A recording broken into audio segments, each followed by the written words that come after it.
once again, Christian greetings to all our valued listeners and viewers throughout the whole world. Even more particularly to all Shepherd's Rod believers, and most especially to our beloved brothers and sisters in the United States of America. Special greetings to our brethren in Colorado, in Texas, in Missouri, in Kansas, to our brethren in Georgia, in Fiji Island, Mexico, Spain, in Africa, Kenya, Pakistan, to the United Kingdom, and also to our brethren in Australia, and to the rest of the 144,000 living saints scattered abroad. Greetings. May the good Lord bless you, brothers and sisters. This is our episode number 41. Still on the subject, the chronological order of events. Upon the request of our beloved brother Steve, Sister Corinne, and to the rest of the brethren who are listening and viewing this program. Now, I would like to emphasize the term cut off. And White House Recruiter on page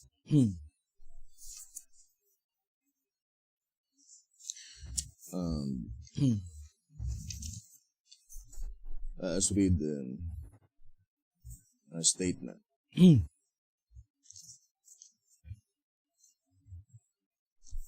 White House Recruiter. Here on page 23, it says that the servants of the 11th hour, call, those who escape, who are not cut off, Leviticus 23, verse 29.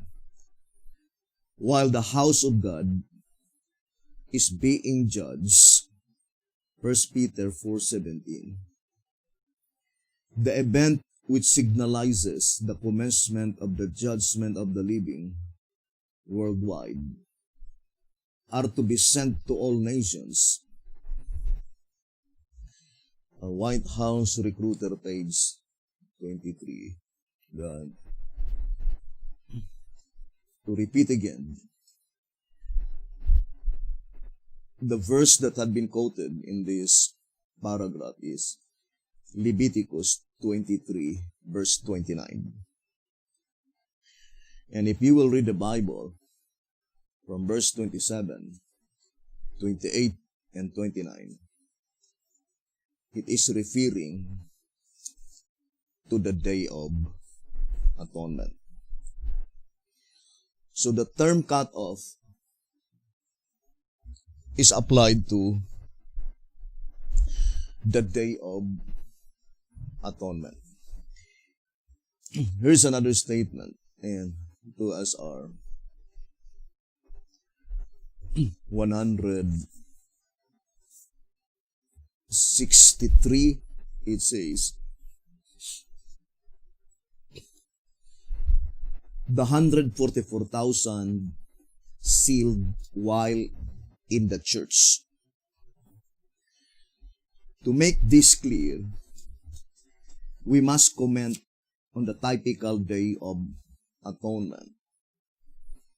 That notable day in the ceremonial system was a day of cleansing, judgment, and covering.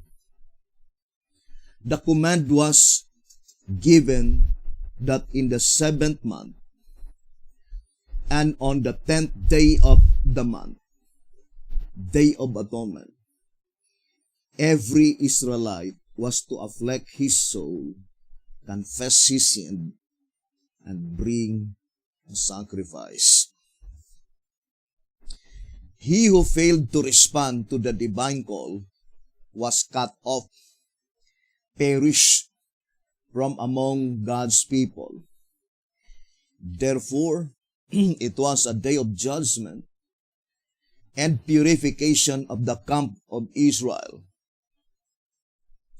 While the sinner perished, the godly were preserved.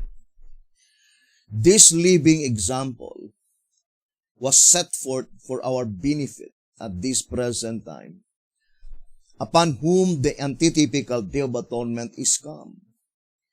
This picture in the earthly tabernacle is intended to point out the work in the heavenly.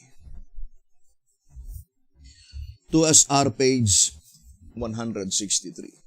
So when it pointing about the term cut off, it points out to the work in the heavenly sanctuary. And of course, pertaining to the heavenly sanctuary, it is purely bookwork transaction. So the term cut off must be blotting out of names. The names had been removed in the Lamb's Book of Life. I would like to read another statement here in 1 TG. Number 17, on page 3 and 4, it says, 1 TG, number 17, pages 3 and 4. In short, the harvest is the day of cleansing, the day of judgment, the antitypical Day of Atonement, the day in which the sinners are cut off.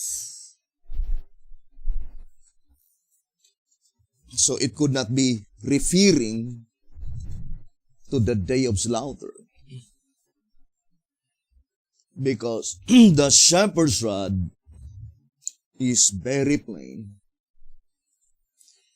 that the day of slaughter takes place on the antitypical Passover, not Day of Atonement. Here in White House Recruiter, page 24, it says, with these solemn words, the Lord warns that the slaughter, antitypical Passover. White House Recruiter, page 24. So the day of slaughter will take place on the antitypical Passover, not on the Day of Atonement. Here in the General Conference Special, on page 35, it says,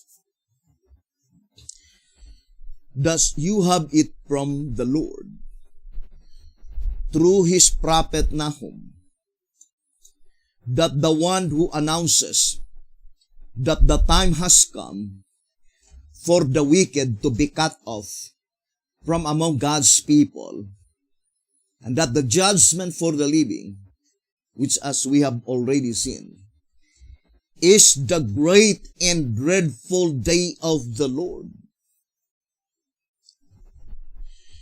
So here the voice of inspiration is plainly telling you and I, brothers and sisters, that the great and dreadful day of the Lord is the judgment for the living.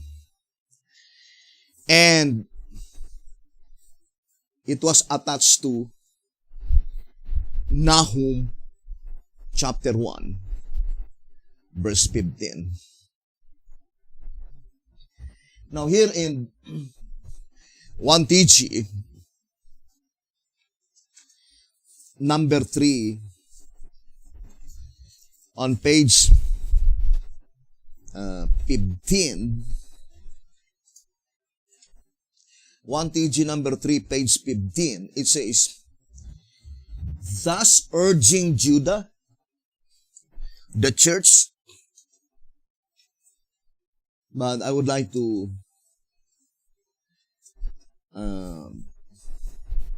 emphasize directly that the church mentioned here is the 144,000 living saints.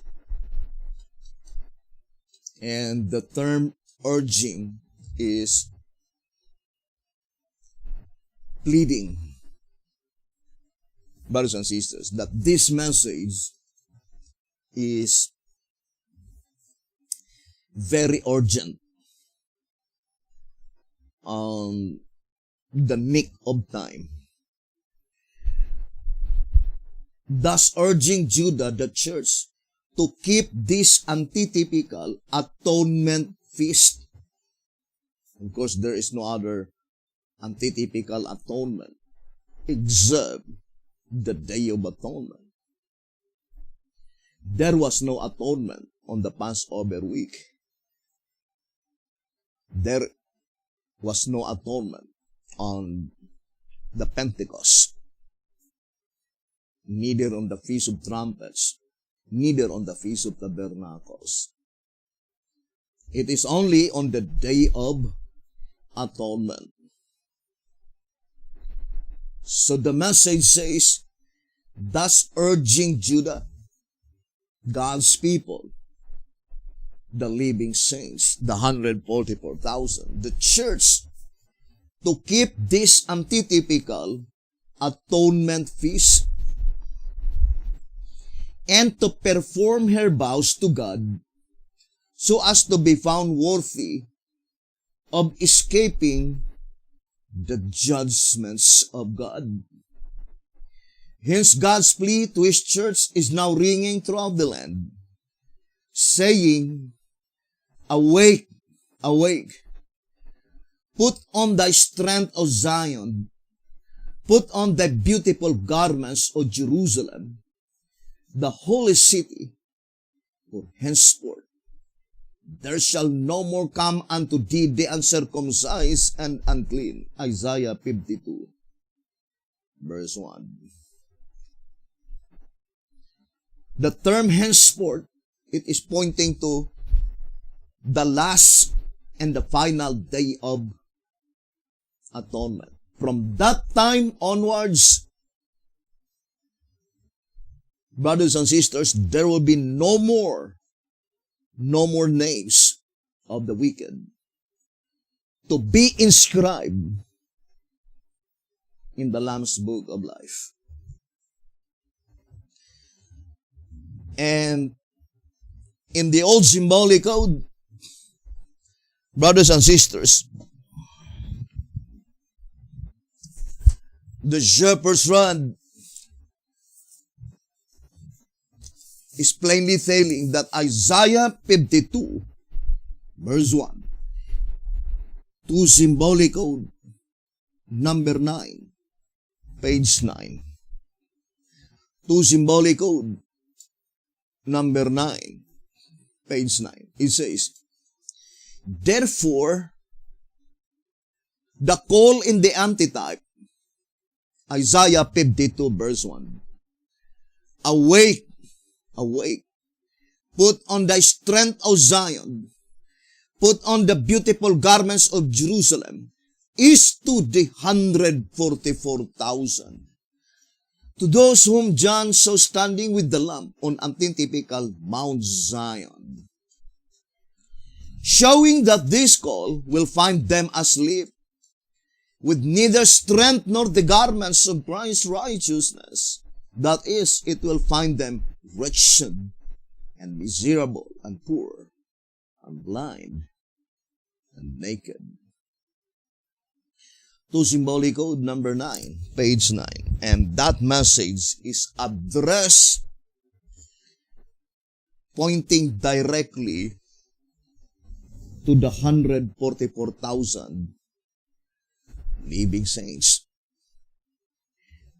144,000 spiritual Israel. And to repeat again, the shepherd's rod declared clearly in 2TG 43, pages 11 and page 12. Moreover, since the announcement of the separation of the saints from the sinners originates with the 11th hour servants, and since they are to cry aloud and say, "Awake, awake, put on the strength of Zion, put on the beautiful garments of Jerusalem, the holy city, for henceforth there shall no more come into thee the uncircumcised and the unclean." Isaiah 52 verse 1. And also to say, "Behold upon the mountains the feet of him that bringeth good tidings, that publisheth peace, O Judah. Keep thy solemn feast, perform thy vows, for the wicked shall no more pass through thee. He is utterly cut off." Nahum chapter 1 verse 15. It follows that without the 11th hour message and servants, the church Zion would be left sleeping forever, never to behold the feet of him who bring these good tidings, of him who publishes peace, and never to put on her beautiful garments, never to be fitted for the kingdom. 2TJ 43, page 11 and 12. And that is why the shepherd's rod says that this rousing call must sound before probation closes. Here in track number 1, on page 26, it says, "Awake, awake, put on the strength of Zion, put on the beautiful garments of Jerusalem, the holy city. For henceforth there shall no more come unto thee the uncircumcised and the unclean." Isaiah 52 verse 1. This rousing alarm must sound before probation closes. Remember, Isaiah 52 verse 1 is addressed to the 144,000 living saints, according to symbolic code number 9, page 9. So the statement before probation closes must be pertaining to the church. That this rousing alarm must sound before probation closes, for it could do no good afterwards. Indeed, could be but a mockery then. Neither could it apply to the time of the loud cry, for the church is not then asleep without the beautiful garments. Track number 1 on page 26. But what is the message to be proclaimed to the 144,000? We already read in 1TG, number 3, page 15, thus urging Judah to keep this antitypical atonement feast, by which, according to the General Conference, is special, page 35, it is called the great and dreadful day of the Lord. The same with a statement in White House Recruiter on page, it says here, White House Recruiter on page 29. In other parabolic terms, the great and dreadful day of the Lord is His casting out the bad fish and putting the good into pieces. Matthew 13, verse 47, verse 48. So the great and dreadful day of the Lord, that is the time when the bad fish, brothers and sisters, had been cast out, and only the good fish that had been retained in the Lamb's book of life. So, that Day of Atonement, brothers and sisters, is the most critical, the final Day of Atonement, which is the time by which the destiny of it is forever fixed. It could no longer be altered. Now, I would like to read again that statement. In track number 15, on page 28. In the typical atonement, everyone's destiny among the professed people of God was forever fixed. Those who complied with the demands of the law were left to live, and those who did not were cut off from among the people. Thus, it must also be in the antithetical atonement. And that is the reason why the shepherd's rod says that here in 2SR page 220,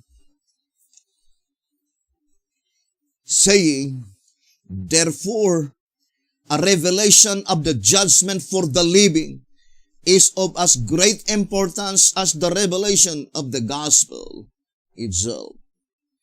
For the judgment blotting out the sins is the crowning act in the gospel of Christ. Thus we conclude that when the seal is opened and the judgment for the living begins, we must know it. It says, the Day of Atonement in its type proves the same, for the Israelites were well informed of the event, their duty, and the consequence. How thus God's people had been informed? Is it after the Day of Atonement, during the Day of Atonement, or prior to the Day of Atonement? Ponder deeply, brothers and sisters. But the shepherd's rod is very plain, saying, thus we conclude that when the seal is opened and the judgment for the living begins, we must know it. It did not say, we will know it, but rather it says, we must know it, indicating that such information and knowledge will be bestowed by God prior to the commencement of the Day of Atonement. How could you be able to prepare yourself if the information will be given after the Day of Atonement or either during the Day of Atonement? Here in the Great Controversy, let's read again the statement. In the Great Controversy, page 431. The Great Controversy, page 431. The condition of the unbelieving Jews illustrates the condition of the careless and unbelieving among professed Christians who are willingly ignorant of the work of our merciful high priest. In the typical service, when the high priest entered the most holy place, all Israelites were required to gather about the sanctuary and in the most solemn manner humble their souls before God, that they might receive the pardon of their sins and not be cut off from the congregation. how much more essential in this antitypical Day of Atonement that we understand the work of our high priest and know what duties are required of us.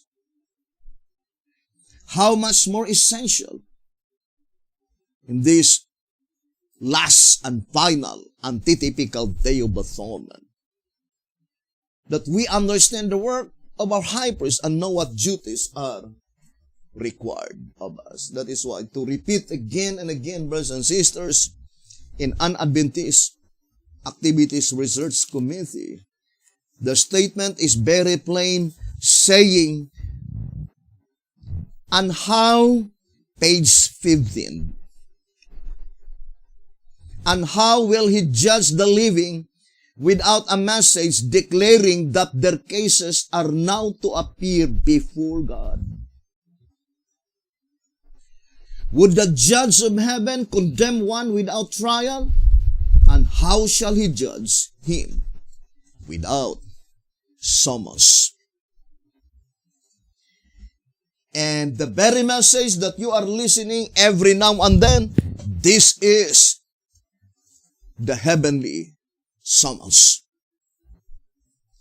The voice of inspiration declared clearly, brothers and sisters, in 2TG number 12, page 29, it says, John truly penned it as a prophecy. But when it actually takes place, then God's agency on earth, the spirit of prophecy in the church, is to proclaim that the event has actually taken place. And this is the very message that you are listening, brothers and sisters. And it is called the heavenly summons. Here in 2SR 164, it says, he who fails to respond to the heavenly summons will be left without the seal or covering of God, and therefore must be cut off from among his people as prefigured by the services in the typical Day of Atonement. The statement plainly indicating that the heavenly summons was proclaimed and announced prior to the antitypical Day of Atonement, that all of them who fails to respond to the heavenly summons will be left without the seal or covering of God. Therefore, their names will be blotted out. And that's why here in White House Recruiter, it says, brothers and sisters, that only those, according to the voice of inspiration, that responded to the 11th hour call, or who give ear. Let us read White House Recruiter, page 37. It says that only those who give ear to the 11th hour call. What is the 11th hour call? The judgment for the living. It says only those who give ear to the 11th hour call are to be spared in the separation and to make up the last group of servants with the last message. White House Recruiter, page 37. And the Shepherd's Rod declared clearly in 2TG number 11, on page 12 and page 13, it says, for example, after the harvest, investigative judgment of the dead is passed. Other truths, even more important, must be introduced for the harvest of the living. I say more important truths because they are concerning the living themselves.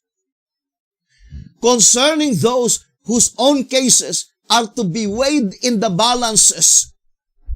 Those who personally are to be judged either as wheat or as tares, either as good fish or as bad fish. Our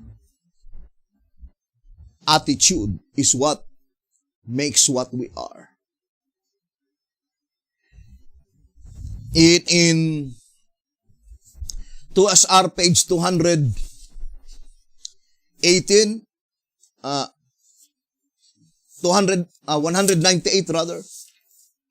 2SR page 198. Our attitude towards present truth would either make a tree good and his fruit good, or else make the tree corrupt and his fruit corrupt. For the tree is known by his fruit. Thus present truth has the power to change the individual and fit him for eternal life, which is the seal of the living God. Say Jesus, verily, verily, I say unto thee, except a man be born of water and the Spirit, he cannot enter into the kingdom of God. John 3 verse 5. Our attitude towards present truth. And I remember this statement in track number 6. It says here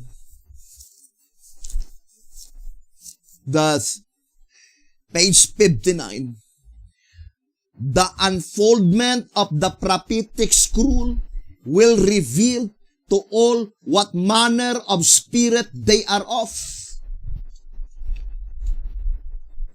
The unfolding of the prophetic scroll will reveal to all what manner of spirit they are of, whether willing to exchange error for truth, or whether to determine to identify themselves with the class who will forever found ignorantly fighting the truth. Track number 6 on page 59. Now, I would like to emphasize that statement in 2SR page 220.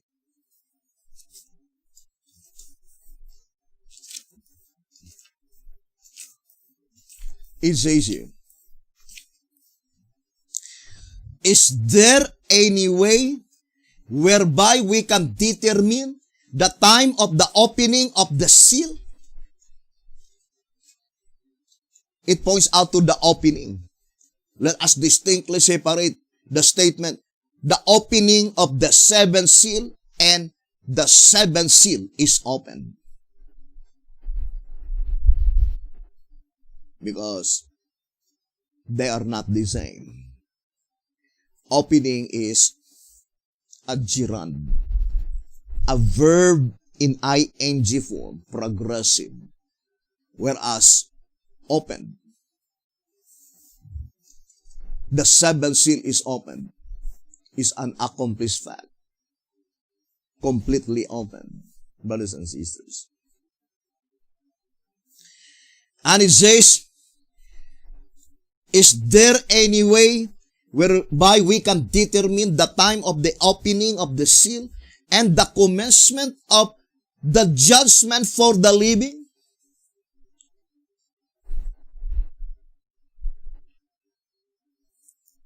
And that is the reason why we need to have a complete understanding concerning the proceedings in the heavenly sanctuary.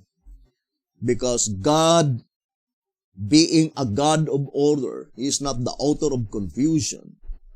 In 1 Corinthians 14:34, God distinctly separate the proceedings in the holy place and the proceedings in the most holy place.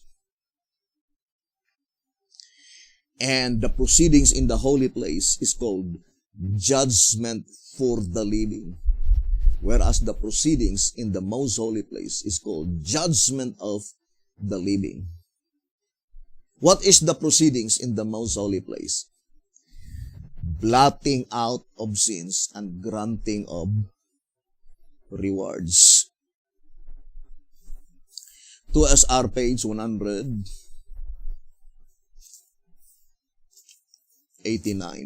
It says here, during 2SR 189, during Christ's ministration in the holiest of all, which is a throne of judgment, of blotting out sins and granting of rewards.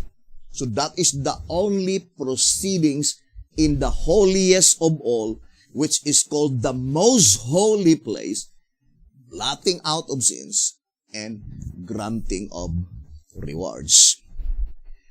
Because the most holy place, brothers and sisters, is the throne of God the Father, or the throne of God the Father located in the most holy place. And the only one who are allowed to enter into the most holy place are those whose names receive the seal of the living God. Because the seal is the permit. Here in 2SR 184, the virgins were called to meet him and thus by faith go in with him to appear before the Father, the great judge that is in the most holy place. The seal is the permit. So the seal is the permit, indicating that without the seal, you are not permitted. You are not allowed to enter into the most holy place. Because the only ones, according to 2SR 192, only those whose names are written in the Lamb's book of life are brought unto the presence of God in the most holy place. What Lamb's book of life? It says, the book sealed with 7 seals. 2SR 192. It says, the book sealed with 7 seals in the right hand of the great judge must contain the names of those whose sins are to be blotted out. The sins of the wicked will never be blotted out. And that is the reason that God never allowed any names of the wicked to be brought into His presence. Because the only names to be brought into His presence are those names whose sins are to be blotted out. And that is the righteous. And the only book that will be brought into the presence of God the Father is the book sealed with 7 seals. The Lamb's book of life sealed with 7 seals. Here in 2SR 199, it says, the book containing the names of all the righteous. Only the names of the righteous will be inscribed into that book. So the Lamb's book of life, which is a mixed multitude, is stated in page 7, track number 3. It is not sealed with 7 seals. But the book sealed with 7 seals contains only the names of all the righteous. It says, beginning with Adam and unto the close of provision, the end of the gospel, 7 seals. And I saw in the right hand of him that sat on the throne a book written within and on the backside sealed with 7 seals. Revelation 5 verse 1. Because the book contains the names of all who are sealed with the seal of God, His truth. It is called the book of seals, also the Lamb's book of life. So that is the Lamb's book of life, sealed with 7 seals. By which, once your name will be inscribed into that book, it will no longer be erased. Unlike with the Lamb's book of life, not sealed with 7 seals, the chances is either to be erased or to be retained. But in that Lamb's Book of Life, sealed with 7 seals, it says here in track number 5, 118, he though who is persuaded and who walks in the light will experience joy inexpressible. He will receive the mark, the seal of God's approval. His sins will be blotted out. His name will be ineffaceably written in the Lamb's Book of Life. The term ineffaceably meaning could no longer be erased. And that is the Lamb's Book of Life, sealed with the 7 seals. Now let's go back to 2SR page 220. It says, is there any way whereby we can determine the time of the opening of the seal and the commencement of the living and the commencement of the judgment for the living? Then it says, if God so faithfully revealed to the living the commencement of the judgment for the dead, it cannot be possible that he would keep secret the time of the judgment for the living. If he did, we would have no present truth in the time of the last seal. Neither could there be justice in such secrecy, nor could such judgment be legal. Therefore, a revelation of the judgment for the living is of as great importance as the revelation of the gospel itself. For the judgment, blotting out the sins, is the crowning act in the gospel of Christ. Thus we conclude that when the seal is opened and the judgment for the living begins, we must know it. The day of atonement in its type proves the same for the Israelites who were well informed of the event, their duty, the consequence. I think those who are honest and sincere can easily discern that this paragraph indicates that there is no reason for God to keep in secret concerning the judgment that pertains to the living. The only reason that it was not revealed to Sister White and Betty Hotep, because they are not the people. It must be revealed to the people who must know that their cases are on trial. To TG 12:30, it says, to the people who must know that their cases are on trial. And the absolute question is that, how will they know? Only through and by the heavenly summons. What does it mean by summons? On an earthly tribunal, that is a letter issued by the presiding judge, a chamber, to be sent to someone that had been allegedly accused. And that is an invitation to face on trial. So the statement to the people who must know that their cases are on trial, that is only pertaining to the saints that will no longer to taste death. The people under the 7th seal. And the voice of inspiration plainly telling you and I in this reading in 2SR 220, it says that if God would keep secret the time of the judgment for the living, if he did, we would have no present truth in the time of the last seal. Plainly indicating that one of the concrete evidence, absolute proof, that the present truth under the 7th seal is already bestowed by God unto his people.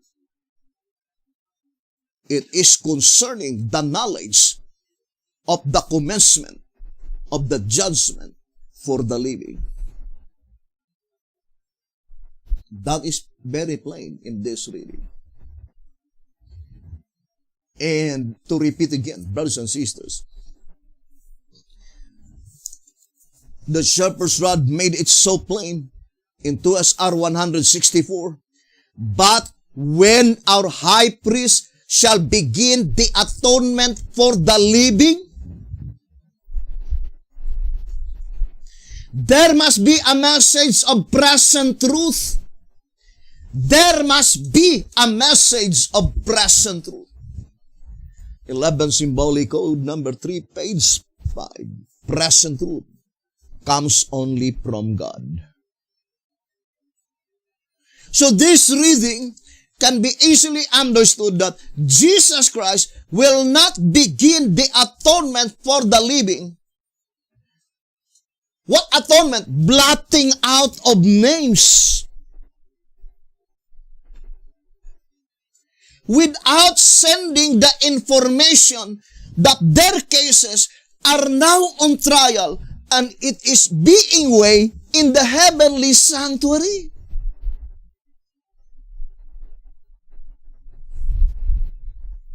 And that is one of the most damaging darkness that Satan could make unto his people, God's people.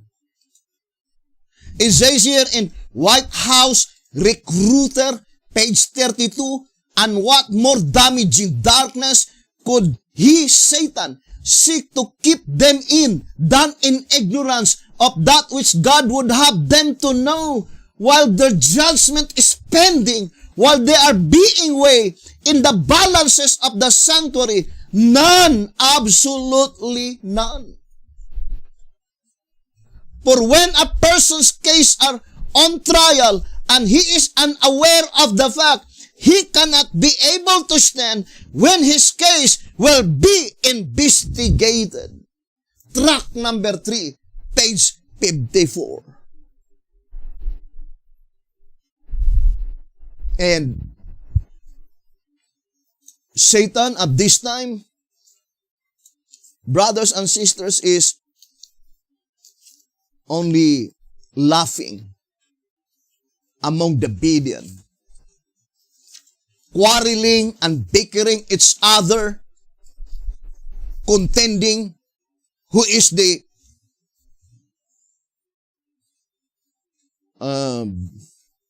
true headquarters, while in reality, they were in total darkness concerning the proceedings in the heavenly sanctuary.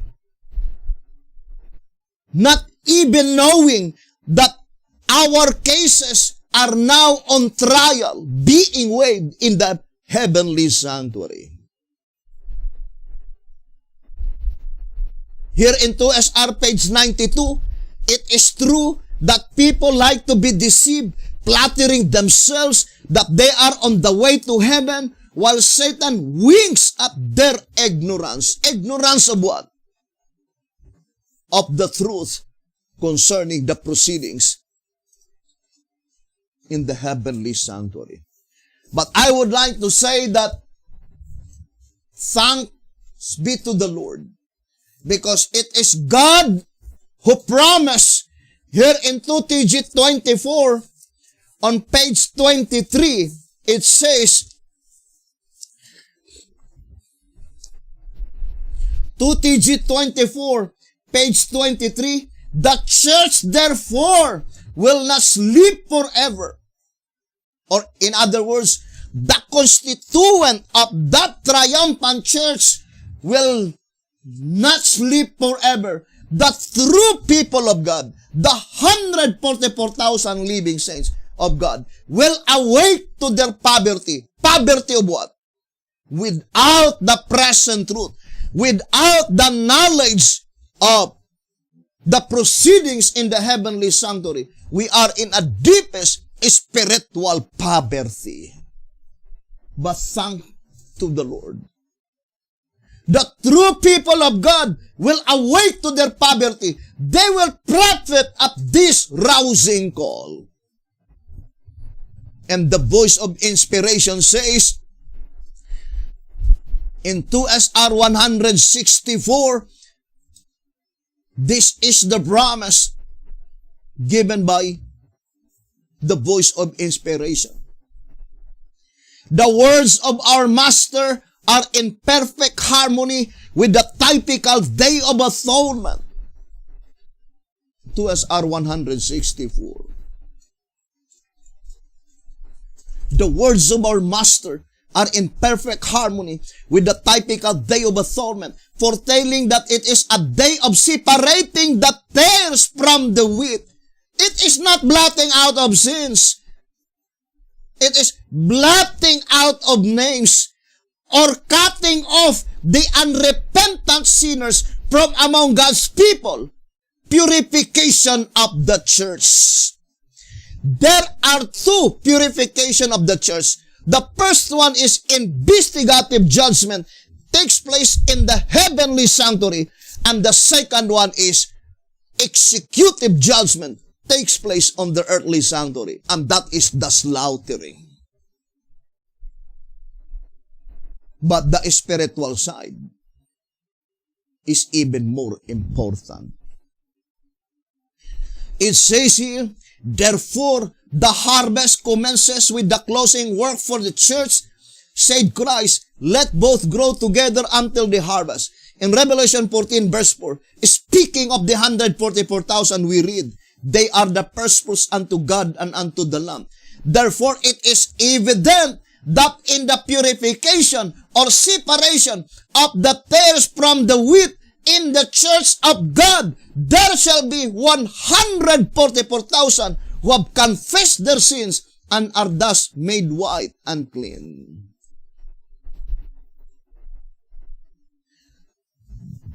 All people are confessing their sins.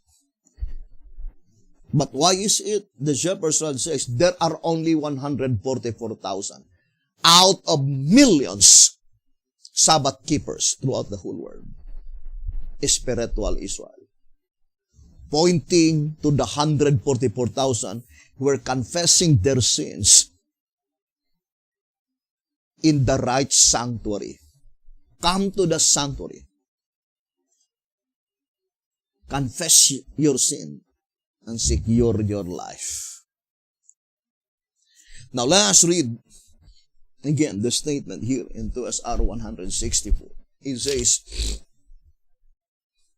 but when our high priest shall begin the atonement for the living, there must be a message of present truth, sounding of the trumpet, urging everyone to lay hold on the Lamb of God, which is Jesus Christ, by which only can he in figure come to the sanctuary, confess his sin, and secure his life. There must be a particular sanctuary by which you need to confess your sin to secure your life. And of course, that sanctuary is the sanctuary recognized by Jesus Christ as his sanctuary. Now, for example, I would like to read to you the statement here.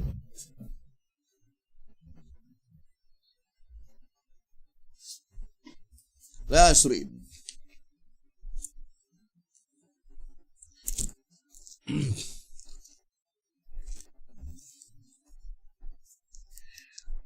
Written by A.G. Wagoner. The way of the Lord is in the sanctuary. Page 3, number 3. And you can read it in Psalms 77, verse 13.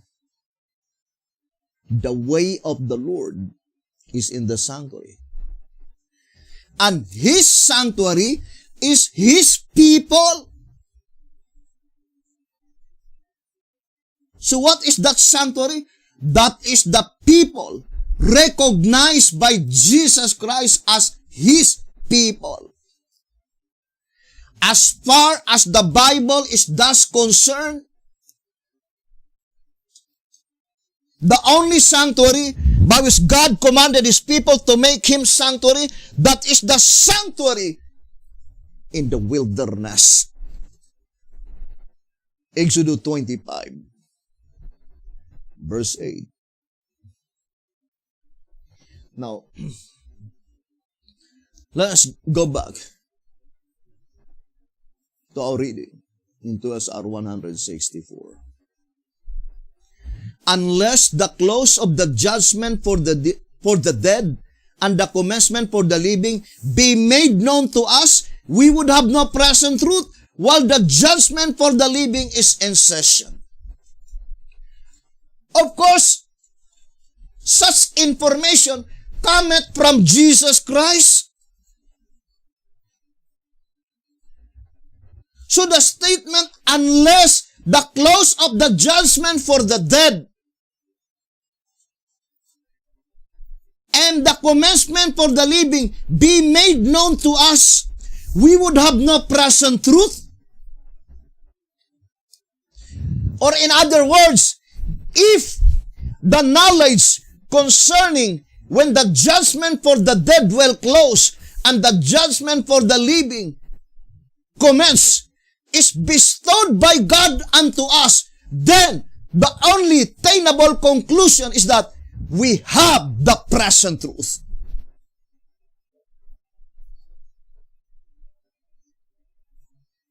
Such knowledge can never be obtained without the Spirit of Christ. Only the Spirit of Christ can reveal such truth, such knowledge.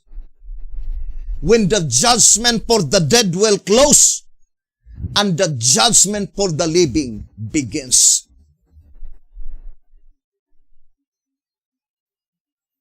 So, that is very plain, brothers and sisters. Now,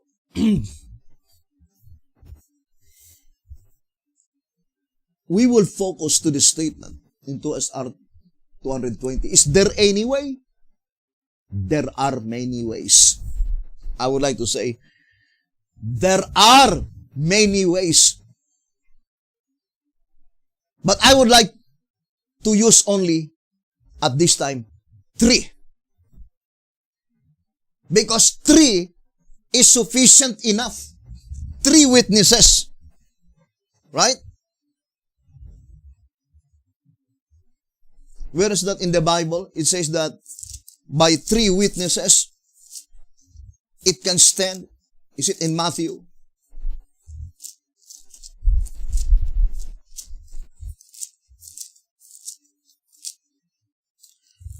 That is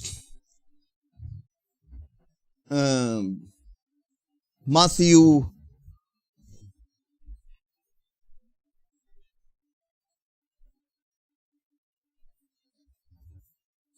I would like to read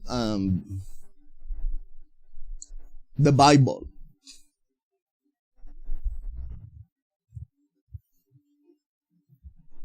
On Matthew 18 verse 16.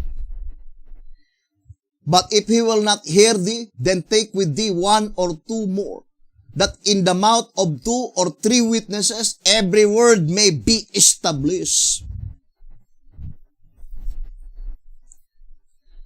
2 Corinthians chapter 13 verse 1. It says, 2 Corinthians chapter 13 on verse 1. This is the 3rd time I am coming to you. In the mouth of 2 or 3 witnesses shall every word be established. Also in 1 Timothy 5:19. Hebrews 10 verse 28. But I would like to read 1 John. Here in 1 John, this is the statement on chapter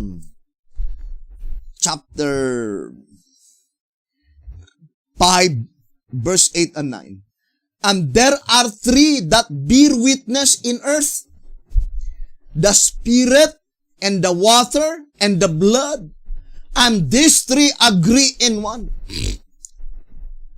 If we receive the witness of men, the witness of God is greater.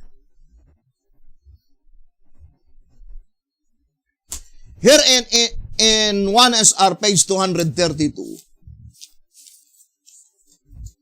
it says, as God is infallible, all His works spell perfection, even to one jot or one tittle. The statement being true, He should have provided a way whereby we may check up and ascertain His truth.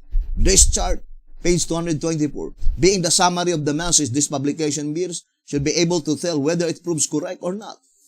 If it contains prove 100% true, we must accept it as God's truth. By all Bible students, Numbers 3 and 7 are accepted to be the biblical numbers to ascertain scriptural truths.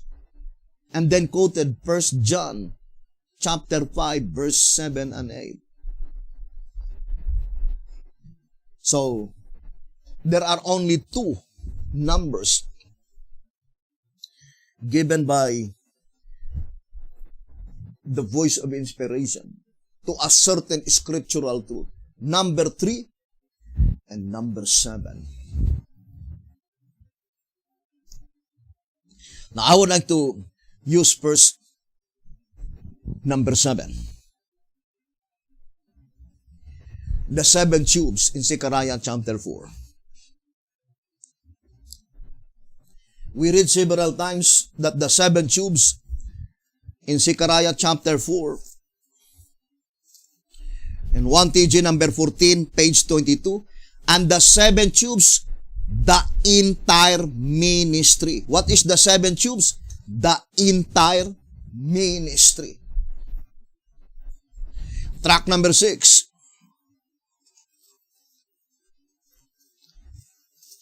Page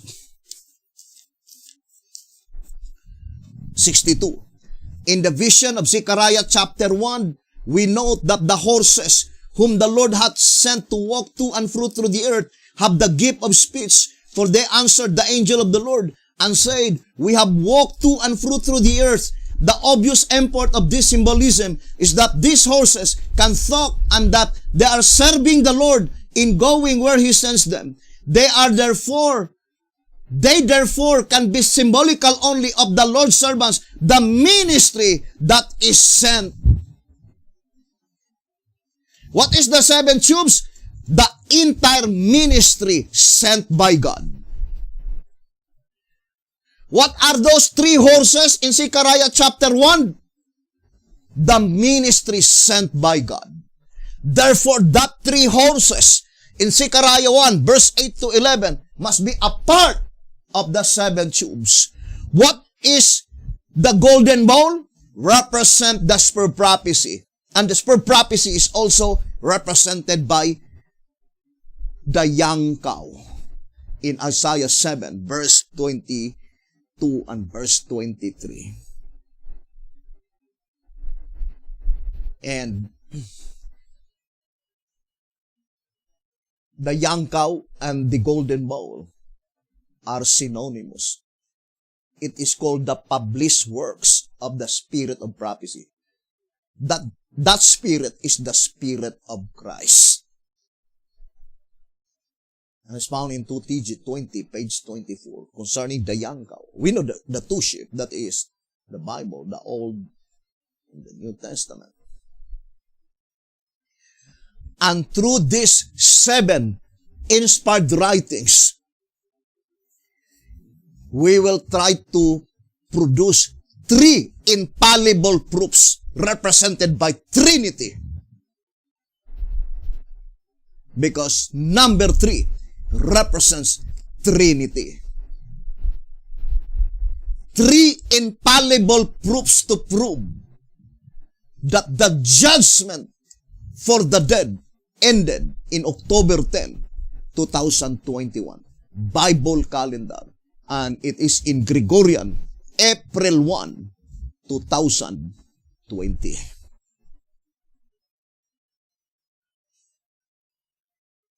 Now, I would like to read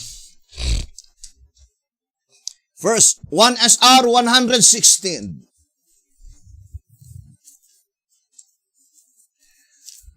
1 SR page 116. It says, the question may be asked, why would God make a double prophecy for the same thing?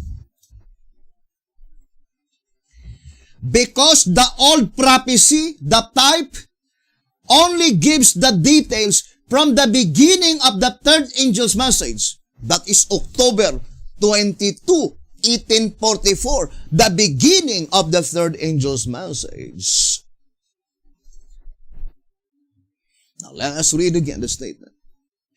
Why would God make a double prophecy for the same thing?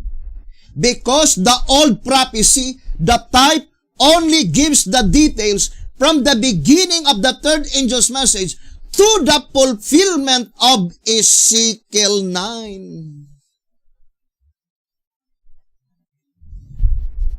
Only up to what? To the fulfillment of Ezekiel 9. Or in other words, I would like to make a simple illustration. October 22, 1844. Fulfillment of Ezekiel 9.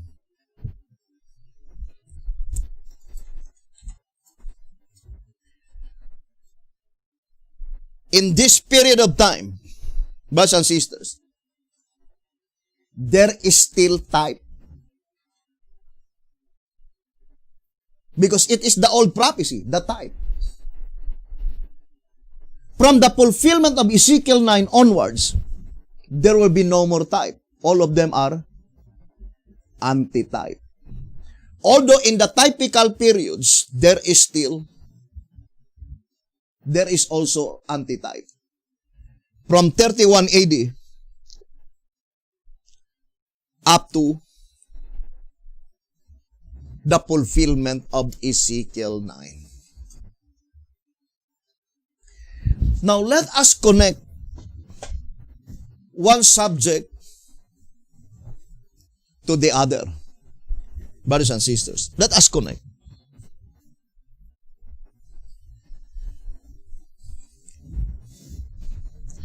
Now, I would like to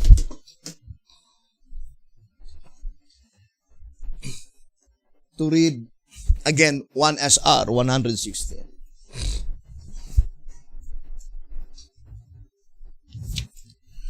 One SR 116. It says, why would God make a double prophecy for the same thing?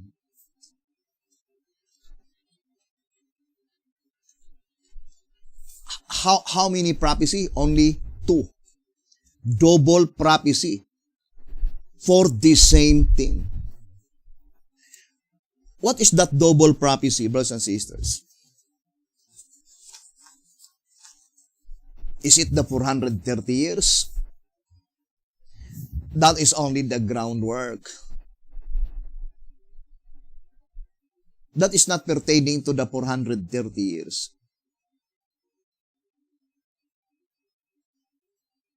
But rather, it points out to the prophecy concerning righteousness by grace, righteousness by faith, and the righteousness of Christ. That is the focal point of the 430 years by which it says double prophecy. Now, let us read 2TG 39. Page 3. It says, and the main subject here is Ezekiel chapter 4. And what is Ezekiel chapter 4? 430 years. It says, righteousness by grace, righteousness by faith and the righteousness of Christ.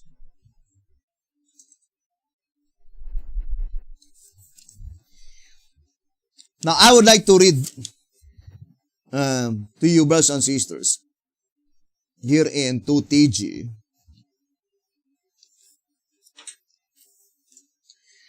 On page 2TG 39, pages 7 and 8. So let us read the statement. 2TG 39. God nevertheless clung to his people as a mother clings to her children. And after 7 decades, having once again extended to them righteousness by grace, and we know that is after the 70 years captivity, after the 70 years captivity, Babylonian captivity, having once again extended to them righteousness by grace, God gave them the opportunity to return to their homeland where they enjoyed revival and reformation, but only for a little while. Rather than continue in righteousness by faith, they fell from grace and became 7 times worse than their predecessors. Then it says, thus it was that if God was then to save any one member of the nation, he could do it only by offering another chance of grace. Offering another chance of grace. This time, he gave the gift of his only Son, Jesus Christ, the Savior, upon whom the iniquities of us all were laid.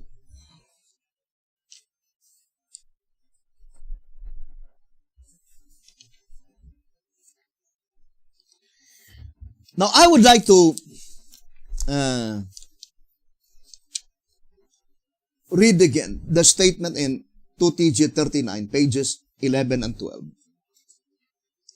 To have a definite understanding concerning Ezekiel chapter 4. It says, to lay one's iniquity upon someone else is to free the sinner from the penalty which he deserves. It is an act which credits the sinner with righteousness which he has not earned. And this is what inspiration calls righteousness by grace. Previously, the iniquity of the Jews was laid upon Christ. So in actuality, brothers and sisters, that statement in the Bible in Ezekiel 4, that the iniquity is laid upon the prophet, it is even more directly applied to Jesus Christ, that the iniquity had been laid upon Christ, brothers and sisters, during the period of righteousness by grace.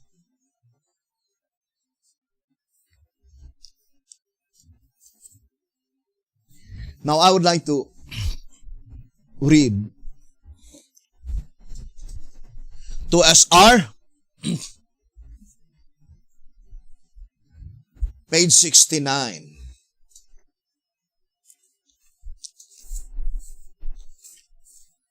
To SR, page 69. It says, just such an apostasy had gripped the world in the days of Noah, and its wickedness made the continuation of the world impossible. Therefore, necessity for the good of mankind brought about the flood. The terrible apostasy of the Jews made unavoidable another disaster similar to the dreadful deluge. As God could not overthrow the world by water the second time, and yet keep his never-failing promise to his faithful servant Noah, he sent his Son to die in the world's stead. Therefore, the world perished not because of the supreme sacrifice of the Son of God. And that is called righteousness by grace. And then it says, the world exists today because Christ arose from the dead. What world that exists today? Because Christ arose from the dead.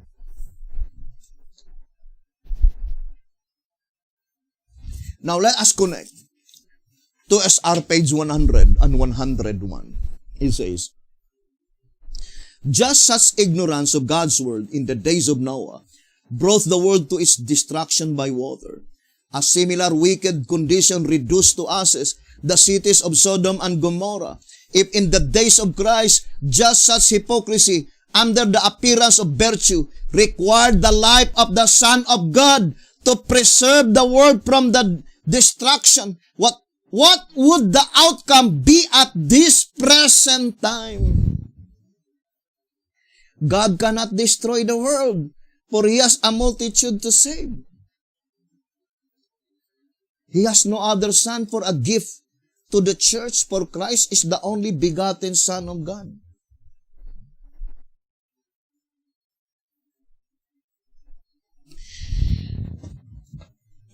Hoping God would help me to emphasize such very important prophecy, brothers and sisters. I would like to read this reading in 2 TG 39.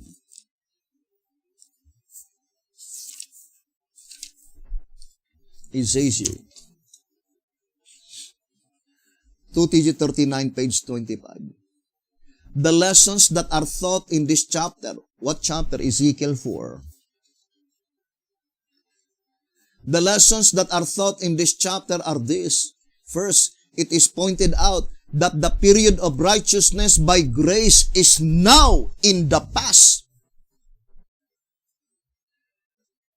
It did not say the lessons that are taught in this chapter are this.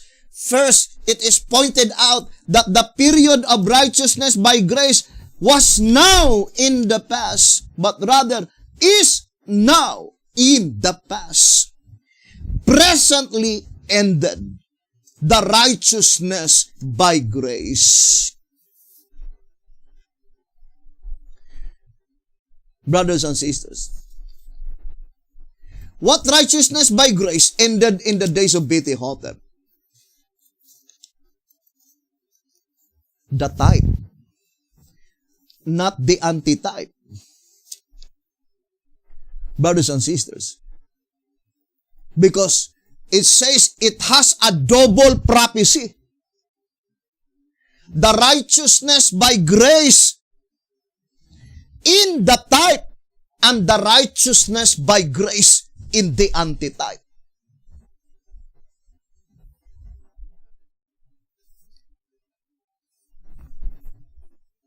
And it was illustrated in 2SR page 69. Brothers and sisters, that I would like to begin from Adam to flood. It says, God had not no longer been able to tolerate the wickedness of that generation, and they were destroyed by flood. Supposed to be in 31 AD, this generation, brothers and sisters, must be destroyed. But through the supreme sacrifice, the life of the Son of God, it was preserved. What generation that had been preserved? Brothers and sisters, that is from flood to Christ. And of course, that is the generation of the second seal and the third seal.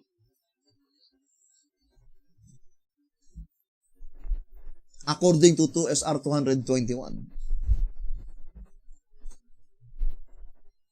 Now, Bitihotep says,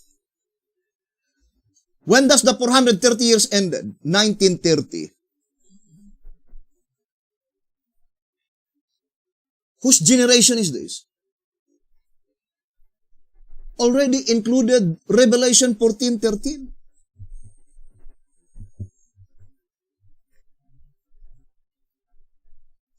Why is it that this generation had been preserved? Because the supreme sacrifice of the life of the Son of God. Why is it that this generation will be preserved? Because Jesus Christ was resurrected from among the dead, according to the shepherd's rod. But brothers and sisters, this is the groundwork.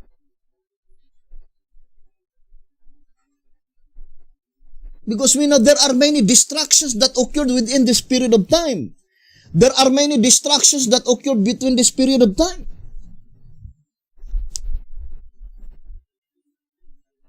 The destruction of Jerusalem in 70 AD, Bitihotep called it, and Sister White, general destruction. But rather, this is an only illustration from 1844, because flood pointing to 1844. What is the flood to us? 1844. So that is from 1844. Brothers and sisters,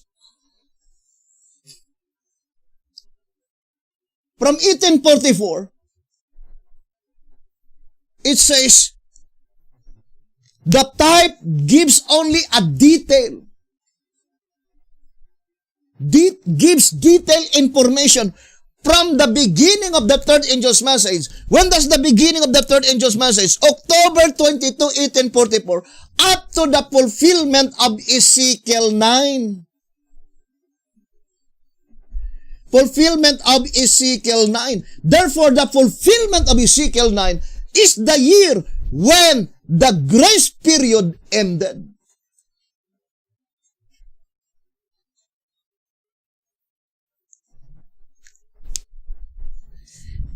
Now,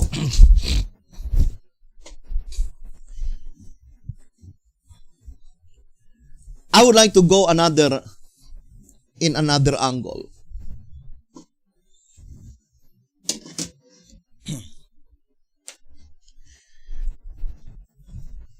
I would like to read the old symbolic code.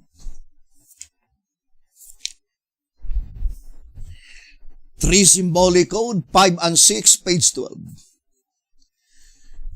3 symbolic code, 5 and 6, page 12. It says, when we have come to the last hour of the day, from 5 to 6 p.m., we recognize the fact that we are in the end of the day, even though the last minute has not yet come.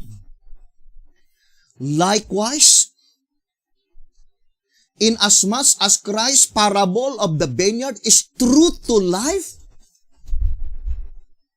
you see, it is true to life, then according to physical analogy, we can understand, we can understand the last hour, the 11th of the symbolical day of present human history to be only the end of the world. The focal point of Matthew 20, brothers and sisters, must be the 11th hour. Let us read again the statement in 2 SR 234.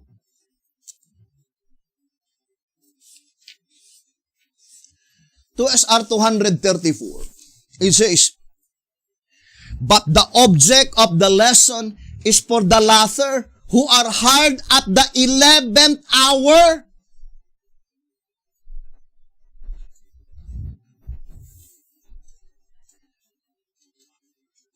I would like to read again the statement.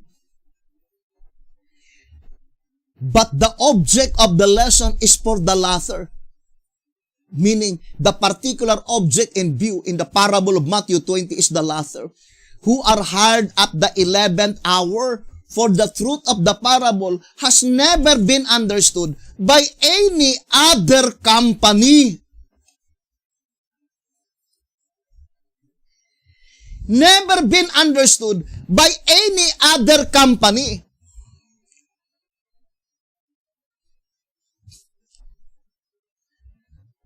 We need to focus to the 11th hour. Remember, the promise says, the parable of Jesus Christ is true to life story. Only to the 11th hour call. Because it had never been understood by the first call, because there are only 5 companies in Matthew 20. Never been understood by the first call, second call, third call, and fourth call. Only the 5th call. Why? Because only to them, God bestowed the understanding concerning the parable of Matthew 20, because they are the particular object and view, and that is the reason, according to 2SR 237, the reason that he followed that particular rule, 3-hour schedule, in order to present to his church, the 11th-hour church, their history, exact time of history by periods. What history? There are only 2. I would like to read. White House Recruiter.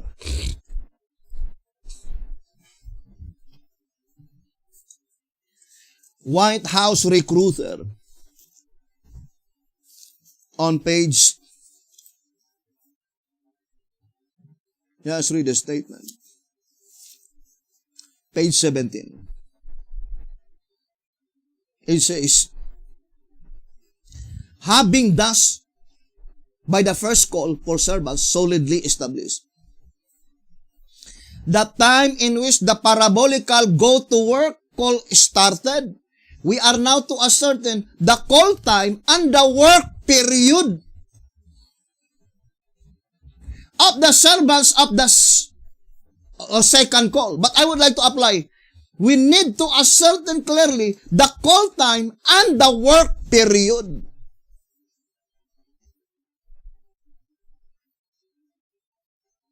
Call time and then the work period. How many hours by which they work? Only 1 hour.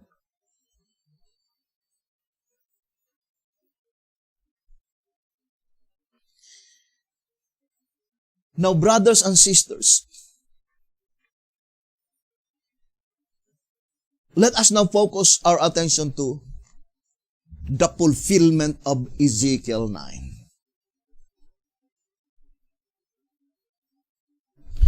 The fulfillment of Ezekiel 9. Now, I would like to read to you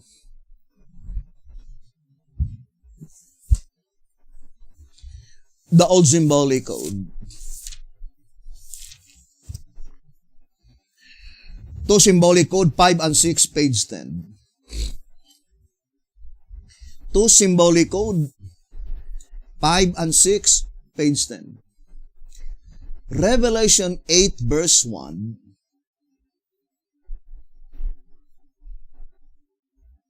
I would like to read again. Revelation 8 verse 1. Speaking of the silence in heaven, for the space of half an hour, proves to be the event of the fulfillment of Ezekiel 9.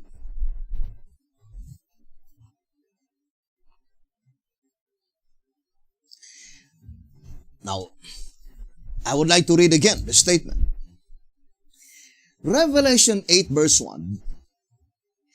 Speaking of the silence in heaven, for the space of half an hour proves to be the event of the fulfillment of Ezekiel 9. Now, if we will be studying fulfillment of Ezekiel 9, we will prove to you that the fulfillment of Ezekiel 9 have many different angles.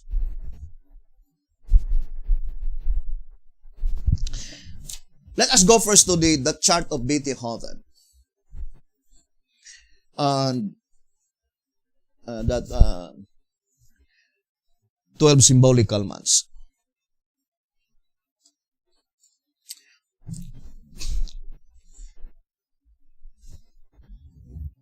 You can see this label, fulfillment of Ezekiel 9. And you see, it points out to number 5. What is number 5? The expiration of the 5 symbolical months. And when would be the expiration? You see the arrow here, September 16. So in this chart, the fulfillment of Ezekiel 9 is September 16. Now here's another state in 2SR.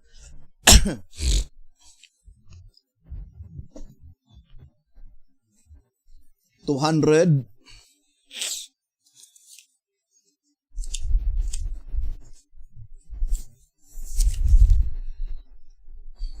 256. It says, therefore, there are 30 typical days between one clause of provision and the other. If we were given light on how to decipher these typical 30 days, it seems it would reveal the exact number of years from the fulfillment of Ezekiel 9 Passover. That is April 14, the Passover day. So we have already 2 fulfillment of Ezekiel 9. The other is September 16. The other is April 14. So when we read fulfillment of Ezekiel 9, it has several different angles. Here's another statement that I would like to read to you. 1SR.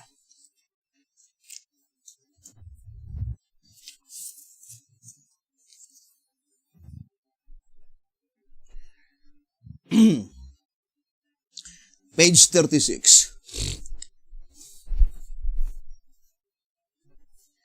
I would like to begin on page 35. The ceiling of the 144,000 cannot extend to the close of provision, for they must be sealed long before that time, and it must close before the loud cry of the third angel's message. Early writings, page 277, says, I saw angels hurrying to and fro in heaven, descending to the earth, and again ascending to heaven, preparing for the fulfillment of some important event. Then I saw another mighty angel commissioned to descend to earth and to unite his voice with the third angel, and give power and force to his message. Great power and glory were imparted to the angel, and as he descended, the earth was lightened with his glory. This message seems to be an addition to the third message. It seems that in the expression, the angels to and fro, the author has reference to the fulfillment of Ezekiel 9. And then follows the mighty angel of the loud cry of Revelation 18 verse 1. So it points out to the visitation of Jesus Christ. It is also called the fulfillment of Ezekiel 9. When would be the visitation of Jesus Christ? Day of Atonement. So we need to understand clearly that the term fulfillment of Ezekiel 9 does not refer only to one event. We have September 16, the expiration of the 5 symbolical months. The shepherds had called it fulfillment of Ezekiel 9. We have Passover Day, April 14. It is called the fulfillment of Ezekiel 9, and we have also Day of Atonement, which is called the fulfillment of Ezekiel 9. So we need to follow the inviolable rule of interpretation. Answer number 3, page 41. We need to harmonize all the Shepherd's Rod publications. Now let's go back to the reading. To Symbolic Code 5 and 6, page 10. It says, Revelation 8 verse 1, speaking of the silence in heaven for the space of half an hour, proves to be the event of the fulfillment of Ezekiel 9. At which time shall Michael stand up? It is at this juncture that Christ puts on his garments of vengeance and surprises the hypocrites in Zion. Now, when does Jesus Christ clothe himself with the garments of vengeance? And that is called the fulfillment of Ezekiel 9, which is, brothers and sisters, according to the voice of inspiration. Revelation 8 verse 1, speaking of the silence in heaven for the space of half an hour, proves to be the event of the fulfillment of Ezekiel 9.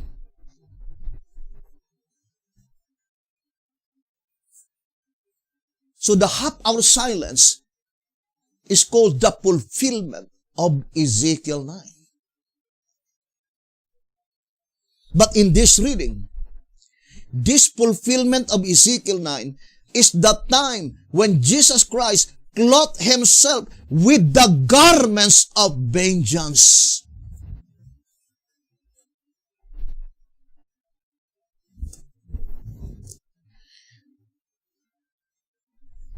When does Jesus Christ clothe himself with the garments of vengeance?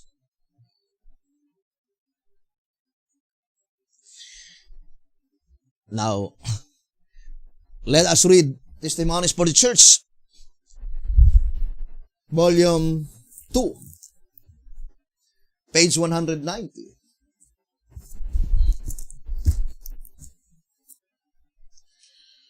So we focus first our attention to that statement we read in the Old Symbolic Code, right?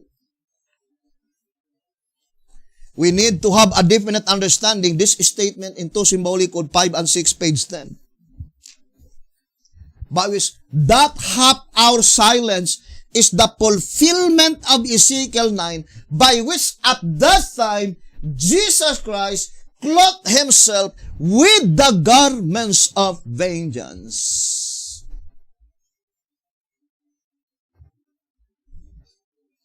Now let us read Testimonies for the Church, Volume 2, 190. You can read the entire paragraph, but I would like to read in the middle part. What time is here referred to? Not to the revelation of Christ in the clouds of heaven to find a people asleep. No, but to his return from his ministration in the most holy place of the heavenly sanctuary, his return.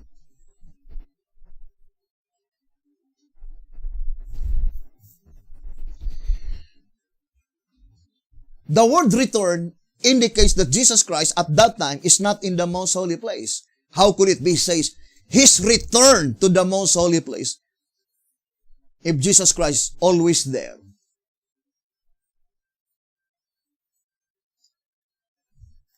And we need to study closely how many times Jesus Christ returned to the most holy place. October 22, 1844 cannot be called return. That is the first time he entered into the most holy place. And to return to the most holy place indicates that he left the most holy place and then returned to the most holy place. When he left the most holy place, where is the place that Jesus Christ went? That's what it means, brethren, to follow the Lamb, whithersoever he goeth.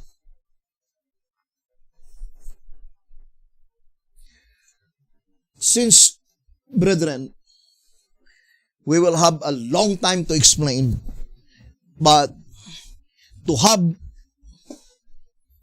a definite understanding, I would like to show to you that from October 22, 1844 up to October 10, 2012, this is Bible calendar. Then in Gregorian, it is May 19, 2011. The work of Jesus Christ in the most holy place, pertaining to the first four seals, is finished. Then Jesus Christ left the most holy place and entered to the holy place in the second heaven. Brothers and sisters. And then when his work is finished, in this proceeding in the holy place, Jesus Christ will return to the most holy place. And this is the fulfillment of this vision in volume 2, page 190. Now let us read again. Testimonies for the Church, volume 2, page 190. It says, what time is he referred to? Not to the revelation of Christ in the clouds of heaven to find a people asleep. No, but to his return from his ministration in the most holy place of the heavenly sanctuary, when he lays off his priestly attire and clothed himself with the garments of vengeance, and when the mandates go forth, he that is unjust, let him be unjust still, and he which is filthy, let him be filthy still, and he that is righteous, let him be righteous still, and he that is holy, let him be holy still. Volume 2, page 190 and 191. When Jesus Christ will clothe himself with the garments of vengeance, that is, when Jesus Christ will return to the most holy place and then pronounce the irrevocable decision. When does the irrevocable decision will be pronounced? That is on the Day of Atonement.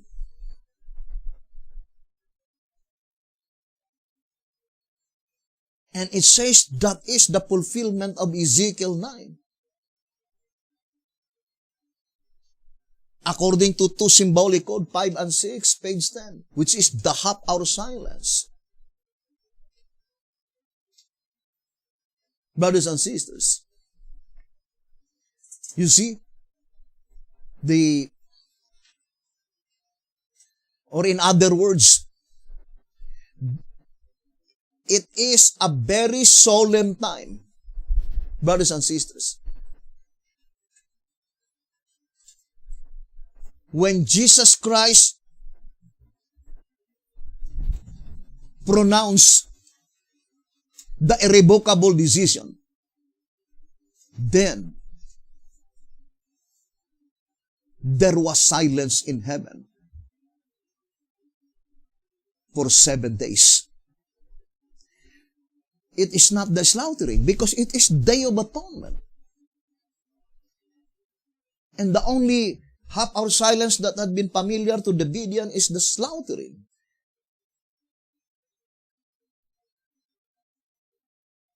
But that is the Day of Atonement, my dear brothers and sisters. Now, I would like to go back again to that statement given by the shepherds that the 144,000 living saints, they will know when the 11th hour call commenced. How? I think the statement in White House Recruiter, page 29, saying, thus far, the fact stands out that this final call comes at the last hour of the parabolic day, just before the gospel work closes. Being the last message of mercy to the world, and also the last call for servants, it must therefore be borne by Elijah the prophet, by him who appears just before the great and dreadful day of the Lord. What is the great and dreadful day of the Lord? The blotting out of names. On that final day of atonement, accordingly, the servants of the 11th hour must be called to the work by him during the time he is announcing the day of the Lord. It is antitypical Elijah the Tishbite who will announce the last and the final day of atonement.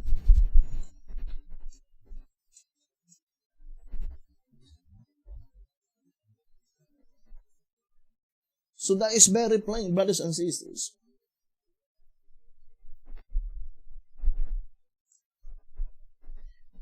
Now,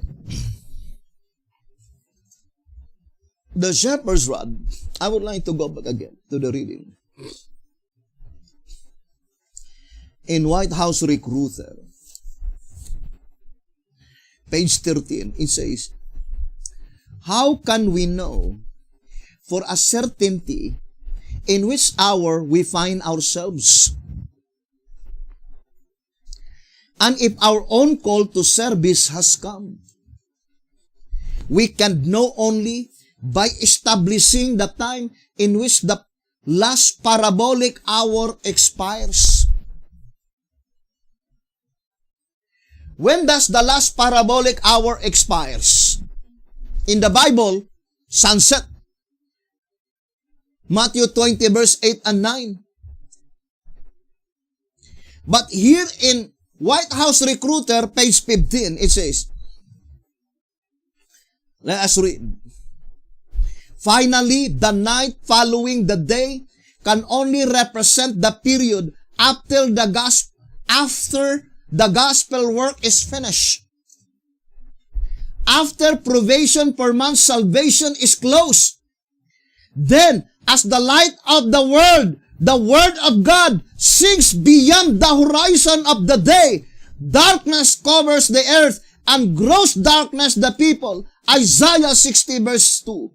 It is the time which finds the destiny of every being forever fixed. Then follows the Lord's irrevocable finality. He that is unjust, let him be unjust still. And he which is filthy, let him be filthy still. And he that is righteous, let him be righteous still. And he that is holy, let him be holy still. So when does the last parabolical hour expire in Matthew 20? When Jesus Christ pronounced the irrevocable decision according to this reading.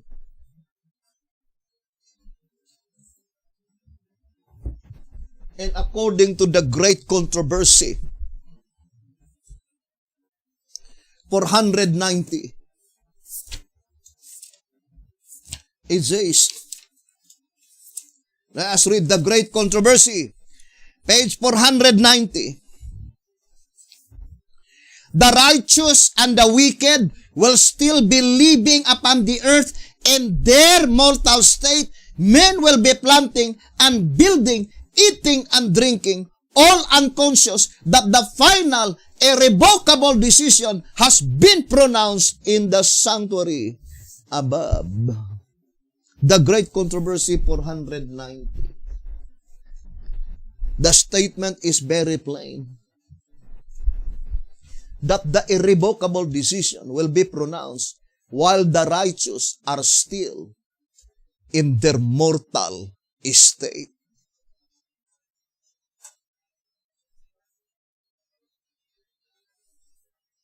What is the reward? Brothers and sisters, to the 144,000 living saints, characterized by 1 penny. That is never-ending life. To SR 235, it says,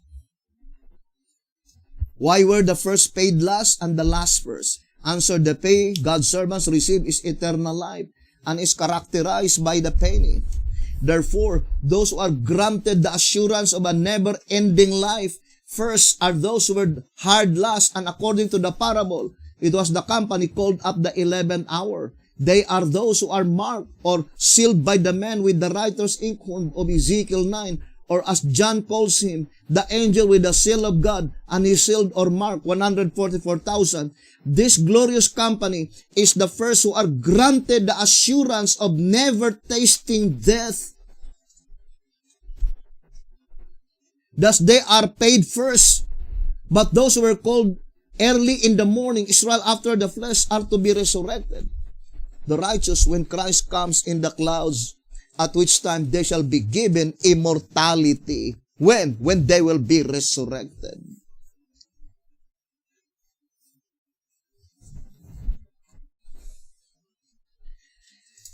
Now, ponder deeply. Let us pause first the statement written by Alonzo Jones that no one can enter heaven, can enter the kingdom of God in our mortal state. We need to be immortalized first, either by resurrection or by translation. According to the Bible.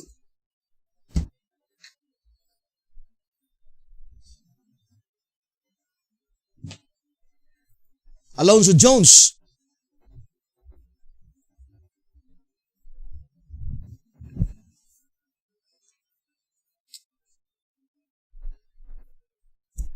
Brothers and sisters, says that it will not be inherited by a dying people. That is the statement.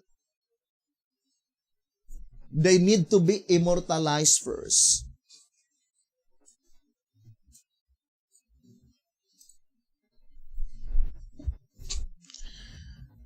Now, I would like to show to you. This is the last half-hour silence. Half-hour silence. 7 days. 1, 2, 3, 4, 5, 6, 7.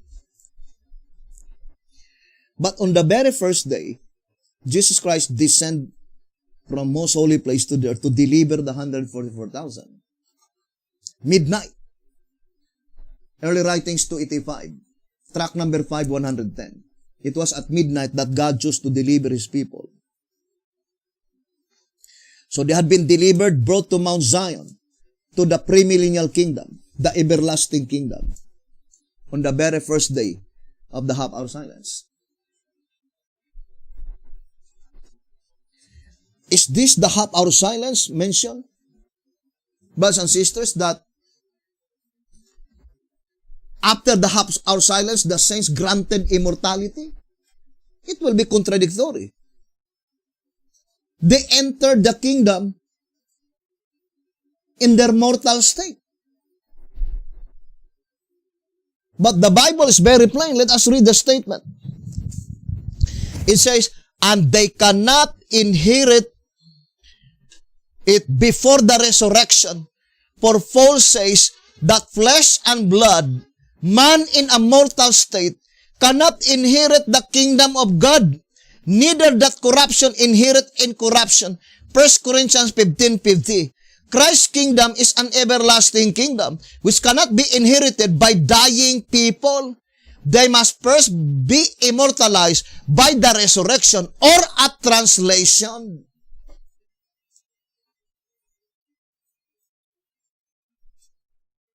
So, it could not be the half-hour silence mentioned here.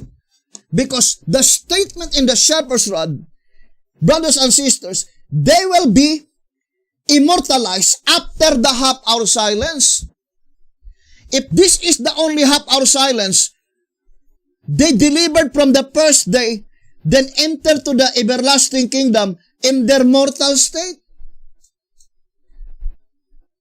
Because after the half-hour silence, that is the time that they will be immortalized. Contradictory to the Bible, brothers and sisters. So let us now continue our investigation. Reading again on track number 15.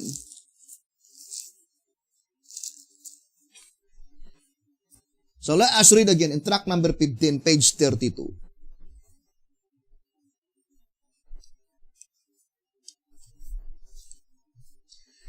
Track number 15, page 32.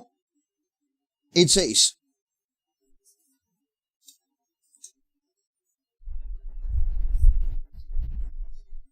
page 33, brother. Obviously, all who get the victory over the beast and over his image and over his mark and over the number of his name receive their reward. Stand on the sea of glass. What is the significance standing on the sea of glass? They receive their reward. What is the reward? Eternal life. Here in 2SR 173, it says, the sea of glass is a symbol of life eternal. 2SR 173. The sea of glass is a symbol of life eternal. Inasmuch as all who have gotten the victory stand on the sea, it denotes that they have passed from death to life, and their destination now is God, New Jerusalem.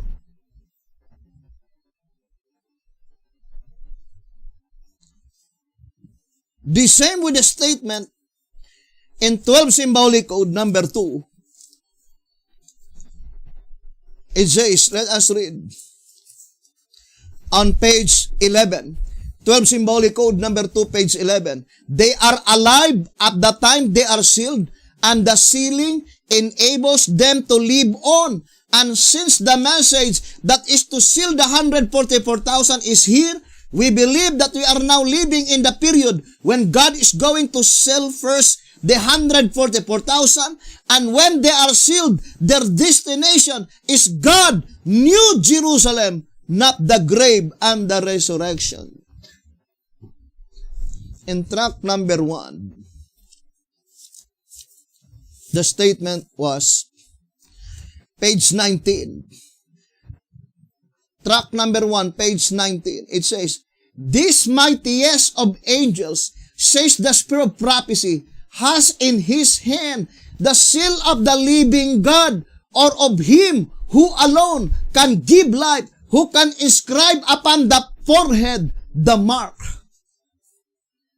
But in TM, page, I think that is in page 445, it says, the seal of immortality. The seal of immortality. Now, let us now read another statement in 1TG number 42, page 8.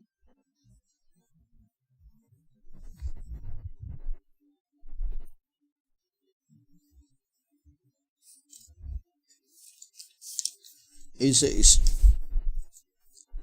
1TG number 42, page 8. The word behold suggests that we should now take notice and be able to see that our salvation cometh, and that while his reward is with him, his work still before him. What is his reward? What else could it be but life forevermore? So it shall be that the first fruits, the 144,000, the servants of God, who are soon to stand on Mount Zion with the Lamb, shall be the first to be rewarded. As servants of God, they shall carry on the work that is before Him, the work of gathering the second fruits. 1 TG number 42, page 8. So brothers and sisters, the statement is very plain in 1 TG number 42, page 8. They had been rewarded before the gathering of the second fruits. The great multitude which no man could number, Revelation 7:9, is not a part of the parable in Matthew 20. The parable in Matthew 20 expired at the irrevocable decision, according to White House Recruiter on page 15. And that is on the Day of Atonement. Brothers and sisters. Now, I would like to connect our subject to the tarrying time.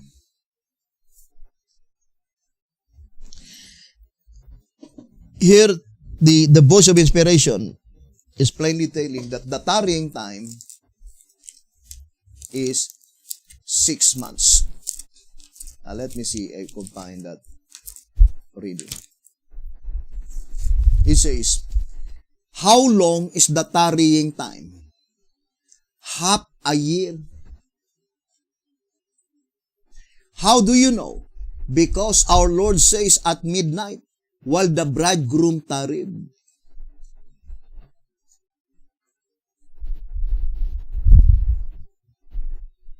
So it's talking about, brothers and sisters, the 24 hours.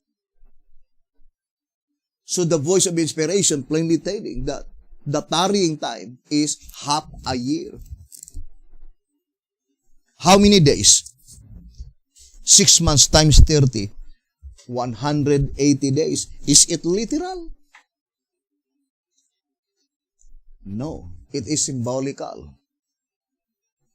Now, let us read 2SR. The tarrying time.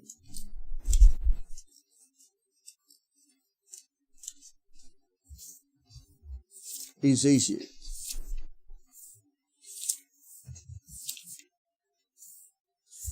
to SR page 182.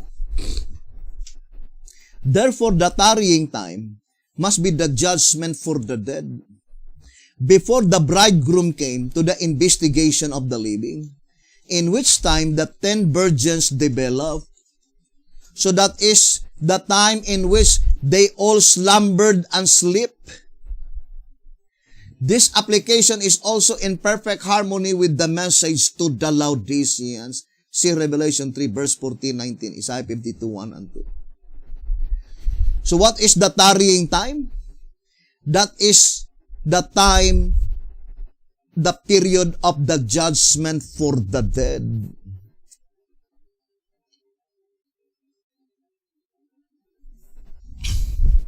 I would like to read to you White House Recruiter.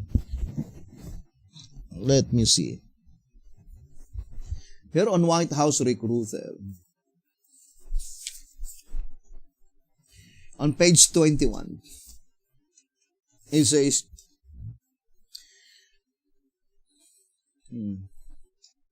let us read the statement. I would like to read the upper paragraph. As the judgment hour message is of a character and importance singular in all church history, also as it is that only prophetic message to sound subsequent to the 6-hour message, nothing can be more certain. Thus, as it went forth in 1844 for the first time, God's parabolic timepiece then struck 9. So in 1844, that is the commencement of the 9th hour. Now, let us read the the next paragraph. Now that for the first time, the parable is ablaze with light none but the eye that is hopelessly gone out in dungeon darkness can fail to see distinctly that the message which we Seventh Day Adventists were entrusted in 1844 at the 9th hour is not the 11th hour message, not the message of the judgment of the living, but rather only of the judgment of the dead. So here, brothers and sisters, of course, brothers and sisters, the 11th hour commences after the period of the 9th hour group is finished. And what is the message entrusted by God to the 9th hour group? The judgment of the dead.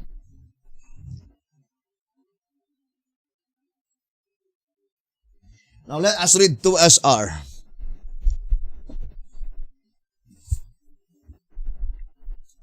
(241).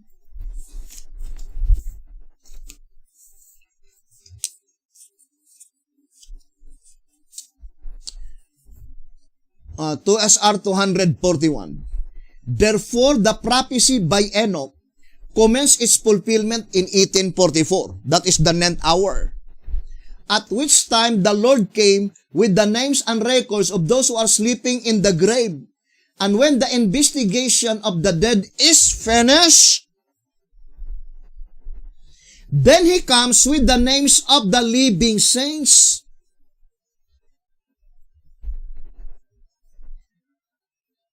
Where? Where Jesus Christ will come? To the most holy place. When? After the investigation of the dead is finished. Now let us now distinctly separate the investigation in the holy place and the investigation in the most holy place.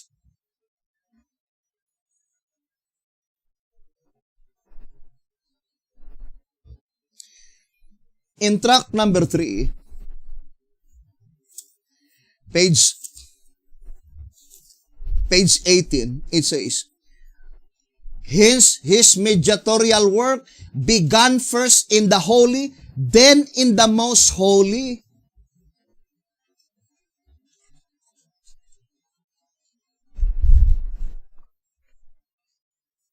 So, Christ's mediatorial work first began in the holy, then in the most holy.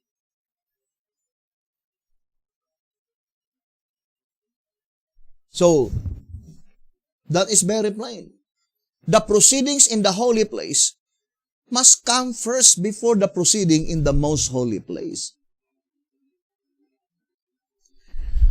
In the great controversy quoted from Leviticus 16, it says in the great controversy, page 400,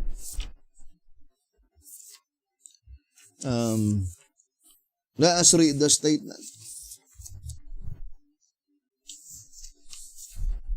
The great controversy, page 419, God commanded that an atonement be made for each of the sacred apartments. Both.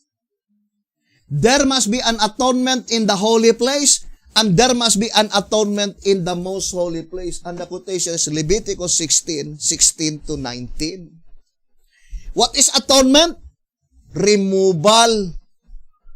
Tract number 3, page 7. And there are only two removal. Removal of the names of the wicked, that is in the holy place, and removal of the names of the sins of the righteous in the most holy place.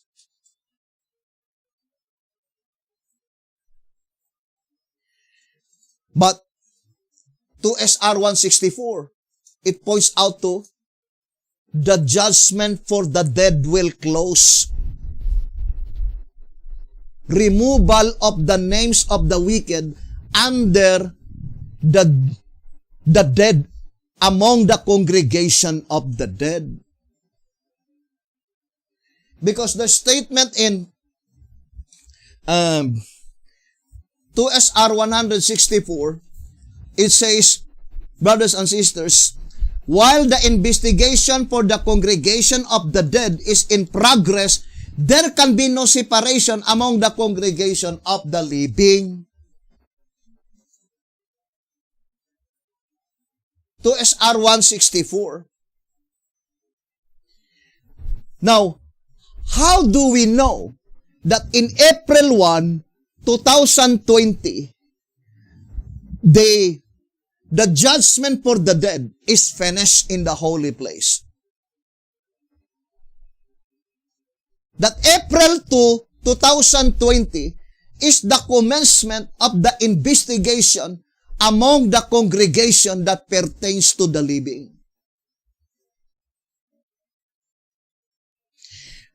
Now, I would like to read again the statement in 1SR 116. It says, the prophecy by Ezekiel gives the information in detail from the beginning of Luther's Reformation to Ezekiel 9, marking of the 144,000 and unrolling of the scroll. What prophecy? The prophecy by Ezekiel. So the prophecy by Ezekiel gives the complete information by detail from the beginning of Luther's Reformation to Ezekiel 9. What is the Reformation by Luther? Righteousness by faith. And what is the grain, the cereal, represented by Martin Luther? Wheat. What is the representation of the wheat? 144,000. 1SR 228.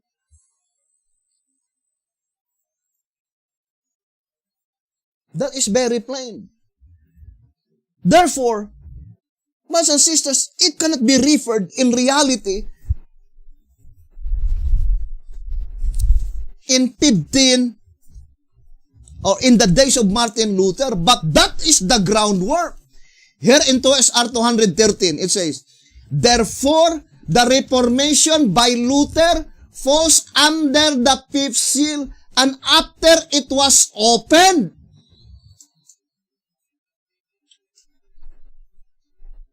so after it was opened, meaning when the proceedings of the fifth seal is completely finished,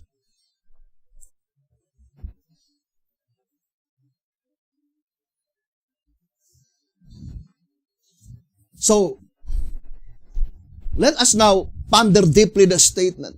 Therefore, it cannot be in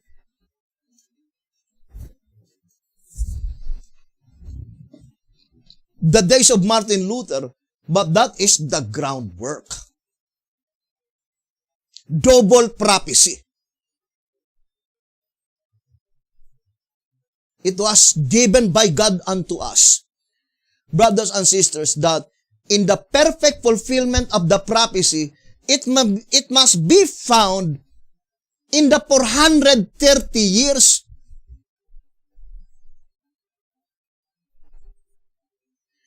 But more pertaining, brethren, on the type, which is the first Exodus. So let us read the statement in 2TG number 39.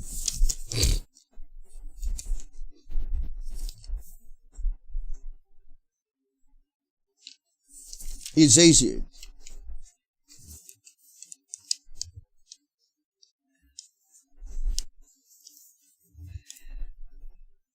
2TG 39, pages 5 and 6. It says, later in history came the time that whosoever good and bad alike joined the exodus out of Egypt, found deliverance from Pharaoh's taskmasters and from his pursuing army. This deliverance they obtained not because they deserved deliverance, but because of the grace of God toward them. And then it says, yes, through righteousness by grace, that is righteousness by grace, none were excluded from participating in the blessings then offered.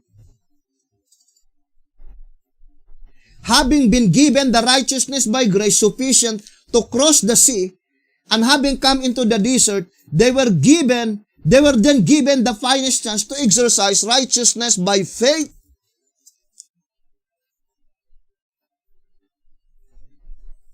So we have righteousness by grace, righteousness by faith, and then the reward, which is the righteousness of Christ.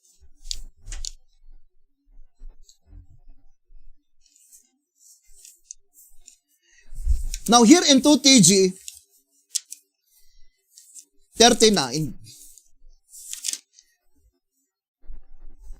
let us read again the statement. On page 18 and 19.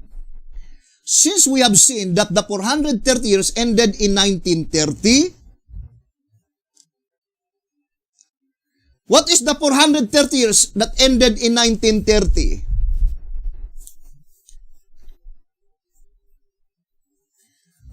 That is the 430 years by Ezekiel.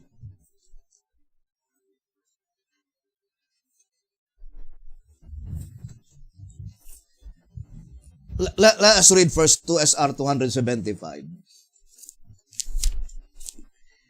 2SR 275, it says, you will also note on page 222 that the 430 prophetic years originally applied to Abraham and his seed overlap the 430 of Ezekiel chapter 4. The 430 years of Ezekiel should terminate in 1929 or 1930. But the perfect fulfillment of the prophetic period of Abraham, its antitype, is yet in the future, going out of Egypt.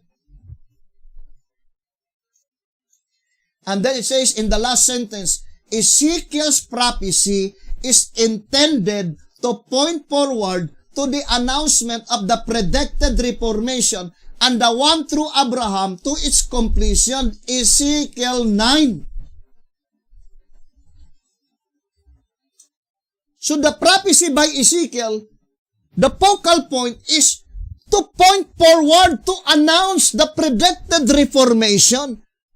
So that predicted reformation, the final effort of revival and reformation can be ascertained clearly by the prophecy by Ezekiel. And what is the prophecy by Ezekiel? Let us go back again. 1SR 116. The prophecy by Ezekiel gives the information in detail from the beginning of Luther's Reformation to Ezekiel 9. Marking of the 144,000. When does the beginning of Luther's Reformation? That is under the fifth seal.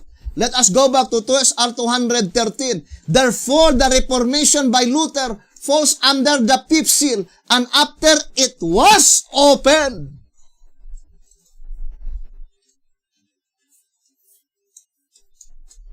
So that is only the groundwork. I would like to show to you again. You think that is just a mere happenstance? Brothers and sisters, the 25 years. 40 years, that is the period of grace. Righteousness by grace. 25 years, righteousness by faith. Now let us show again that diagram, brothers and sisters. From 1451 BC to 1426 BC, that is the time by which maybe you will include also here 1490 BC, 1491. 40 years, righteousness by grace. Righteousness by grace, righteousness by faith.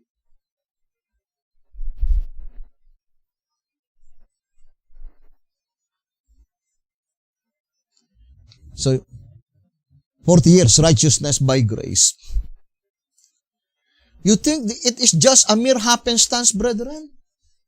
It is purposive design. Look at 1890 to 1930, righteousness by grace according to the Shepherd's Rod. From 1930 to 1955, righteousness by faith. But what happened to the Davidian? They had not been able to continue righteousness by faith. Therefore, they need another 40 years righteousness by grace. Although it is divinely designed. 1955 to 1995, that is righteousness by grace.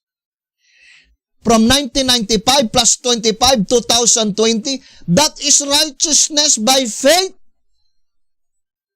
The perfect fulfillment of that prophecy, brothers and sisters, Reformation by Luther, ended in 2020, righteousness by faith. And only those who had been able to continue righteousness by faith, they will be rewarded by this 1 year,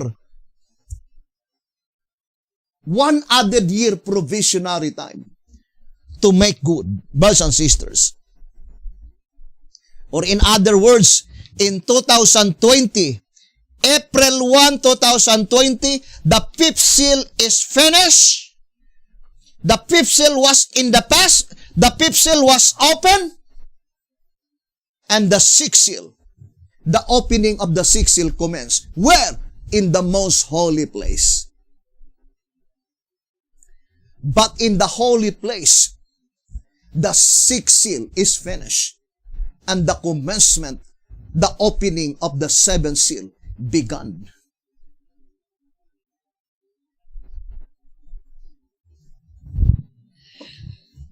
Now,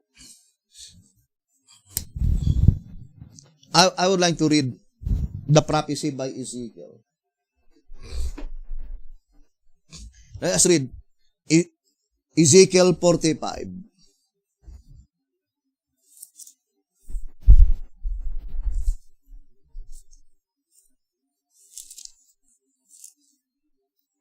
Ezekiel chapter 45.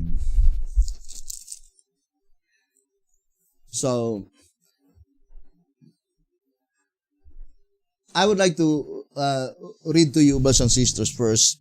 Let me see if I could find that statement.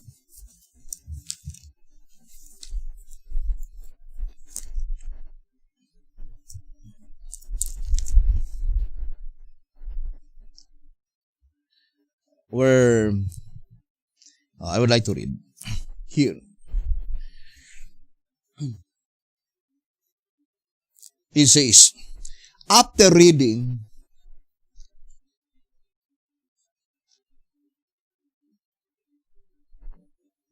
is it Ezekiel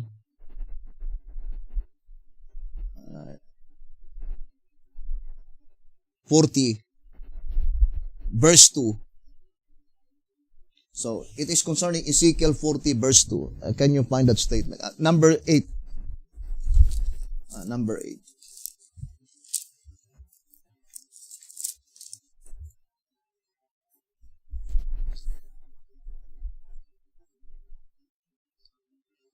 So let's read Ezekiel 40 verse 2. It says, in the visions of God brought he me into the land of Israel and set me upon a very high mountain, by which was as the frame of a city on the south.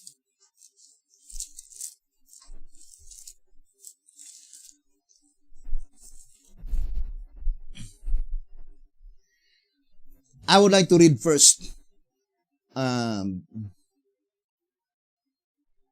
Ezekiel chapter 1 verse 2. in the 5th day of the month, which was the 5th year of King Joachim captivity. So that is already the 5th year. And in Ezekiel, let's go back. Ezekiel chapter 40, verses 1 and 2. In the 25th year of our captivity. How many years? 25. The 25th year of our captivity. So still 25 years. Now, so let us read the statement here. Have you even found? It says, after reading Ezekiel 40, verse 2, that is in the 25th year of their captivity. In Psalms 46, is it 46? Verse 1 and 2. Great is the Lord. I would like to read that in Psalms. Because sometimes I have difficulty to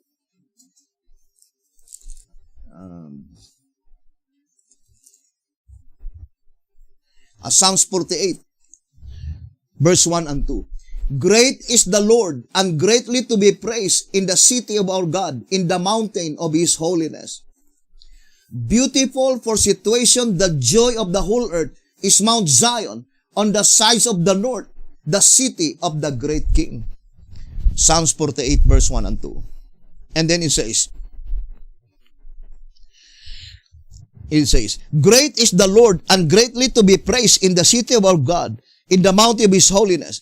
Beautiful for situation, the joy of the whole earth is Mount Zion on the sides of the north, the city of the great King. It was to this place that God was leading the children of Israel when He took them from Egypt. It says, Exodus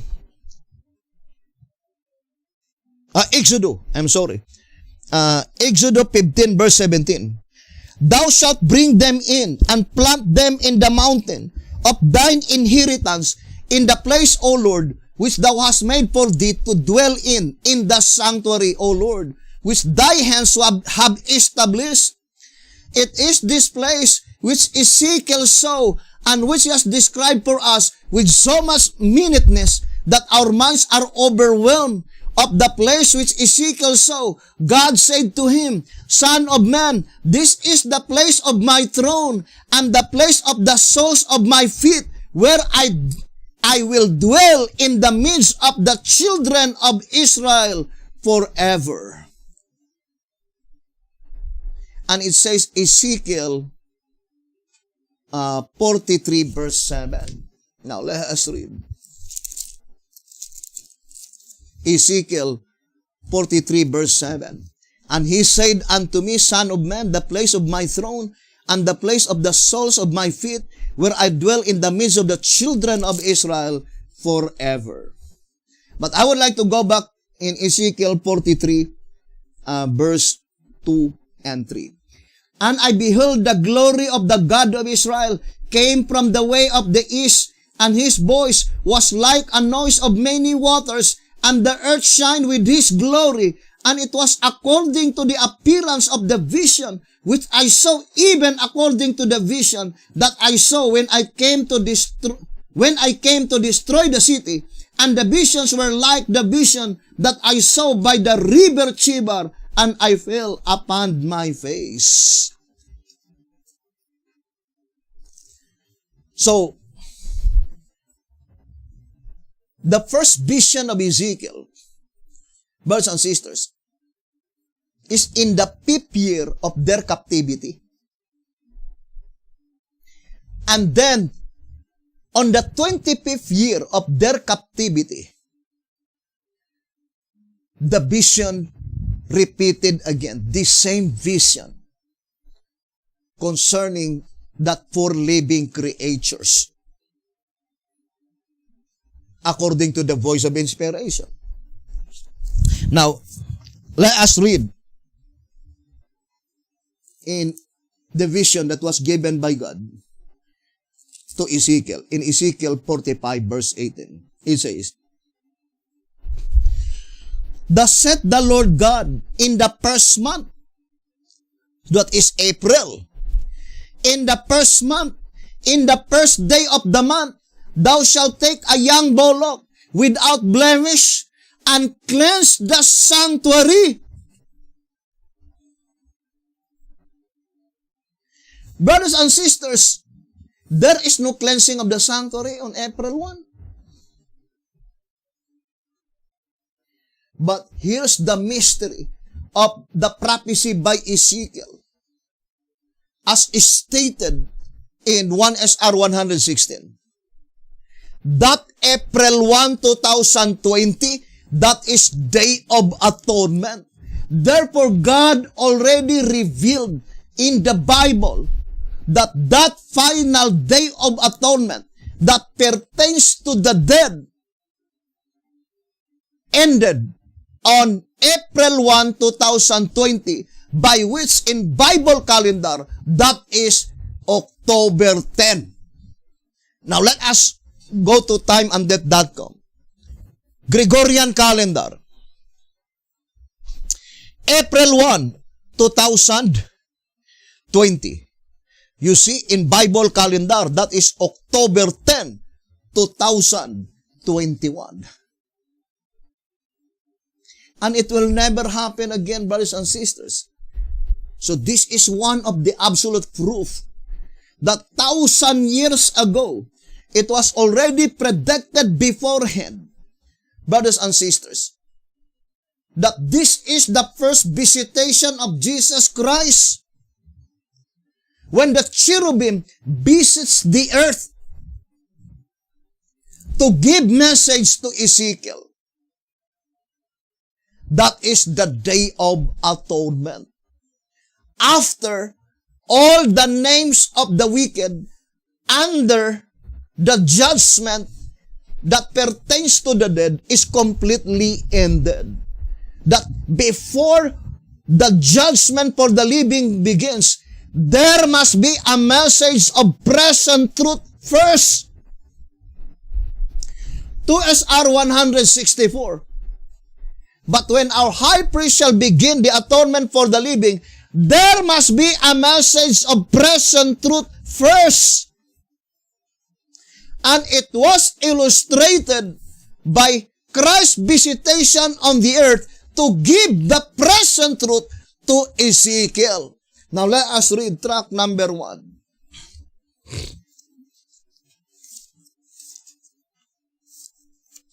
It says on page 12 and 13, in the clear light of these facts, chapter 9 is seen to hold the climactic scene of the vision, describing the awful work which the Lord is to do when, with the cherubim, He visits the earth.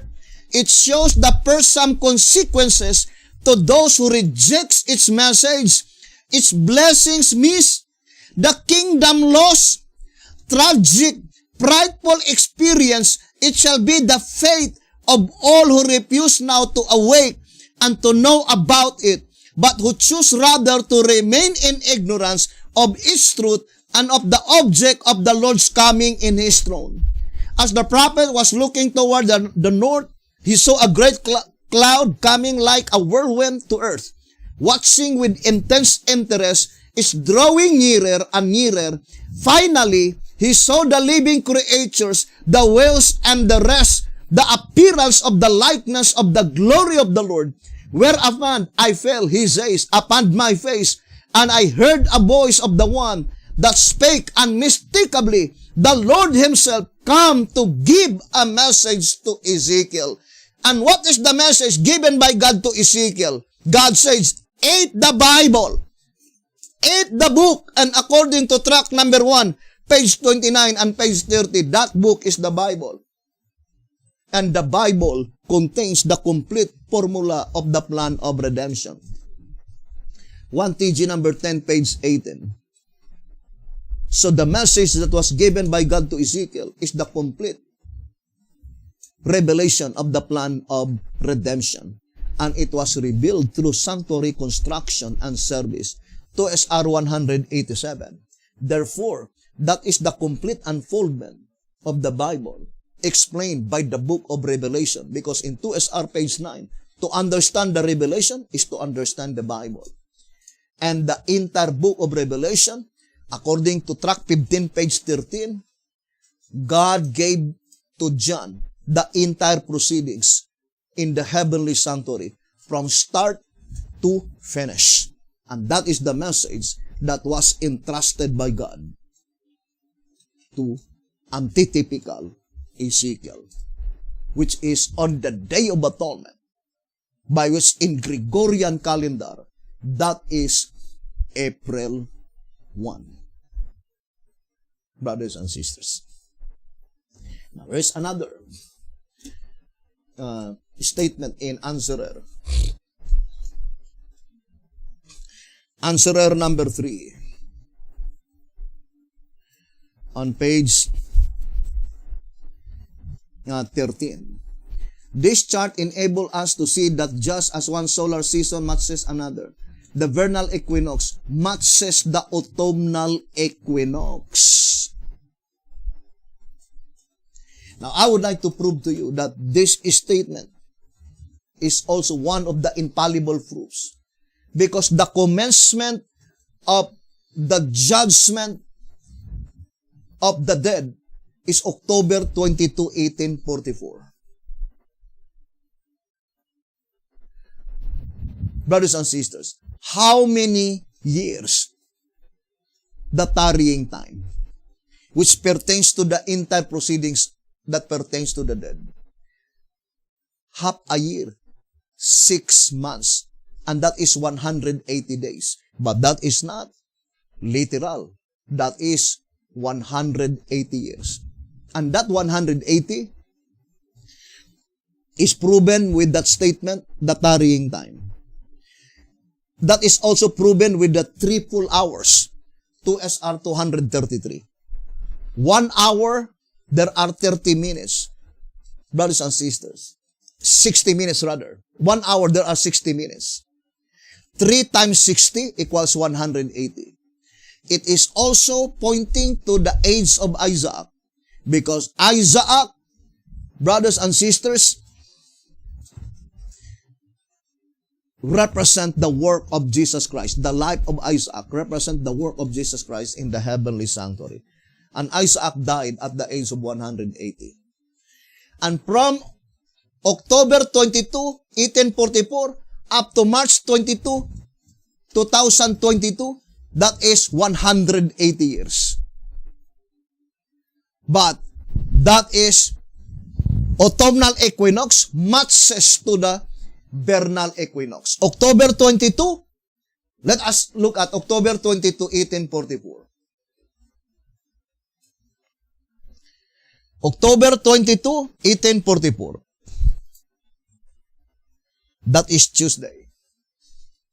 Now let us look at March 22, 2022. That is Tuesday. It will never happen again, brothers and sisters, because that is infallible proof. The Day of Atonement on the autumnal equinox perfectly matches to the Day of Atonement on the vernal equinox, March 22. October 22 matches to March 22. Both of them are Day of Atonement, but both of them are Tuesday, but different season. The other is autumn, the other is spring. As stated in Answerer number 3, page 13. So that is very plain, brothers and sisters. What is the another proof? Because as I've said, there are 3. First, Ezekiel 45:18. Second, that autumnal with the vernal equinox. There are many March 22, but it is not Day of Atonement. Only March 22, 2022, which is Day of Atonement. Another March 22, On the Gregorian calendar, it is not October 10 in Bible calendar. And the other one is the new moon. Can you project that new moon? Our diagram concerning the new moon.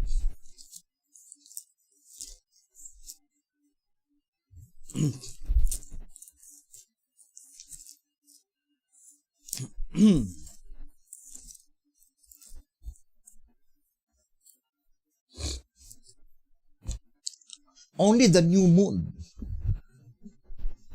We have that paragraph separated. Only we already sent that the diagram.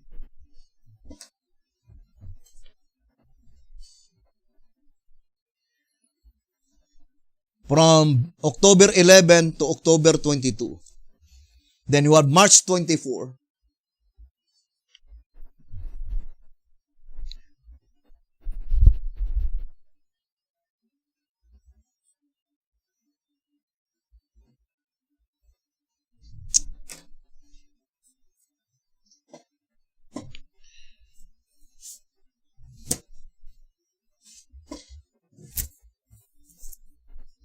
You see this one?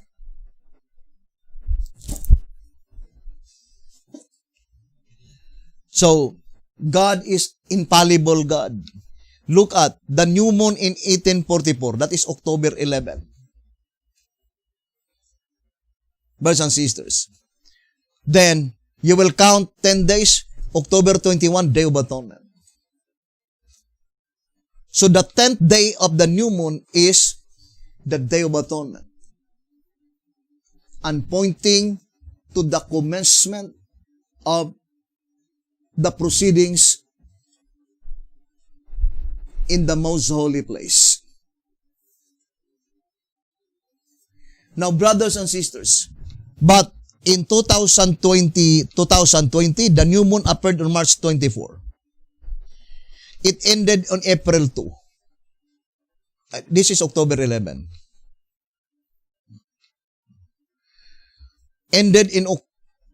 Why is it that ended in October 11? Because it is the end part.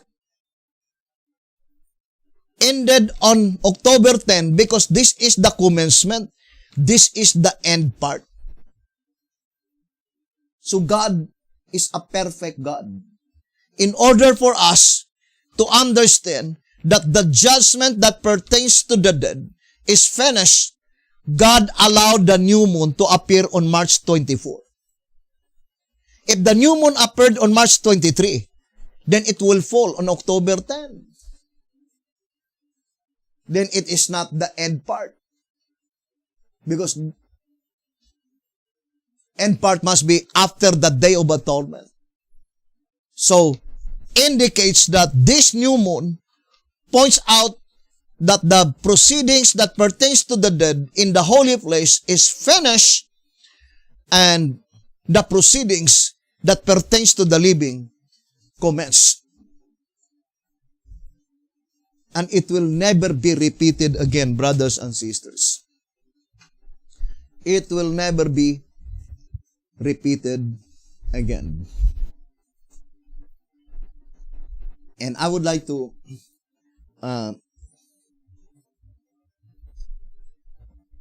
read 2 SR 200. Let's read 255.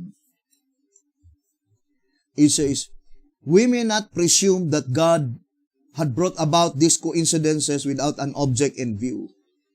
As the ceasing of the rain is a time type of the end of this world, so the ascension of Christ with those who were resurrected with Him is a type of the ascension of the saints at the coming of the Lord. It also reveals that His coming would be on Wednesday. And the train of glory shall depart for the heaven of heavens on Thursday." So the second visible coming of Jesus Christ, it must be on Wednesday. But as well as the invisible coming of Jesus Christ.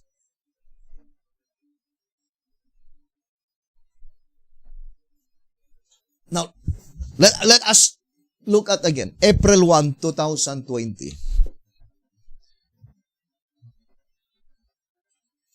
2020.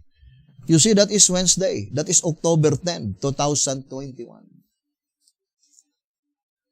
It will never be repeated again that April 1 on Gregorian, in Bible, it is October 10.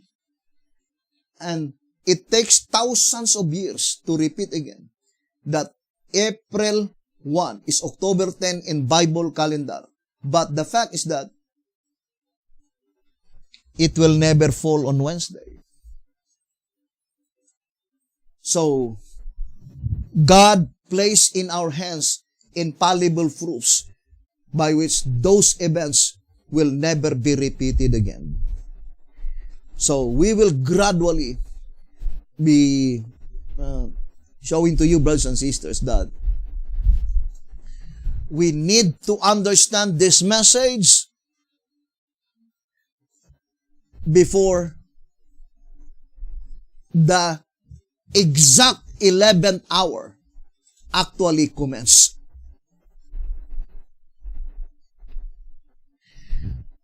How many hours from 11th hour to 12th hour? Only 1 hour. And since it is symbolical prophecy, brothers and sisters, in the perfect fulfillment of the prophecy, how many days? 1 hour. Brothers and sisters, how many days? That is 15 days. Because half hour is 7.5. So 1 hour, therefore, only 15 days. So it's very important to understand. That is the perfect fulfillment of the prophecy, brothers and sisters, of the 11th hour. Now we have, we have March 27, 2021, the Day of Atonement.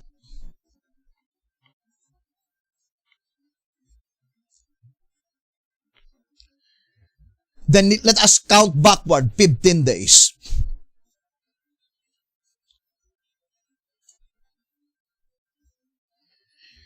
So, it must be, brothers and sisters, that on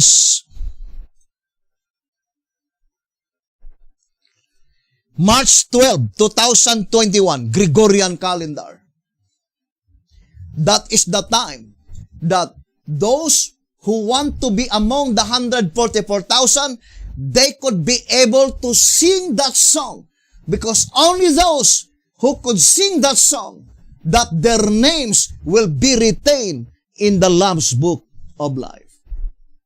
And that is the significance that having the harps of God, meaning you are commanded now to sing, to demonstrate that you learned the song.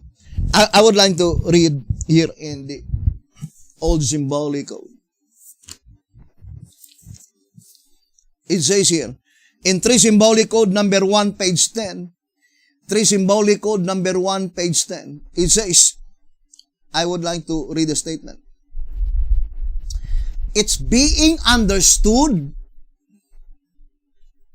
that in order for the 144,000 to demonstrate that they have learned the song, they in turn must sing it.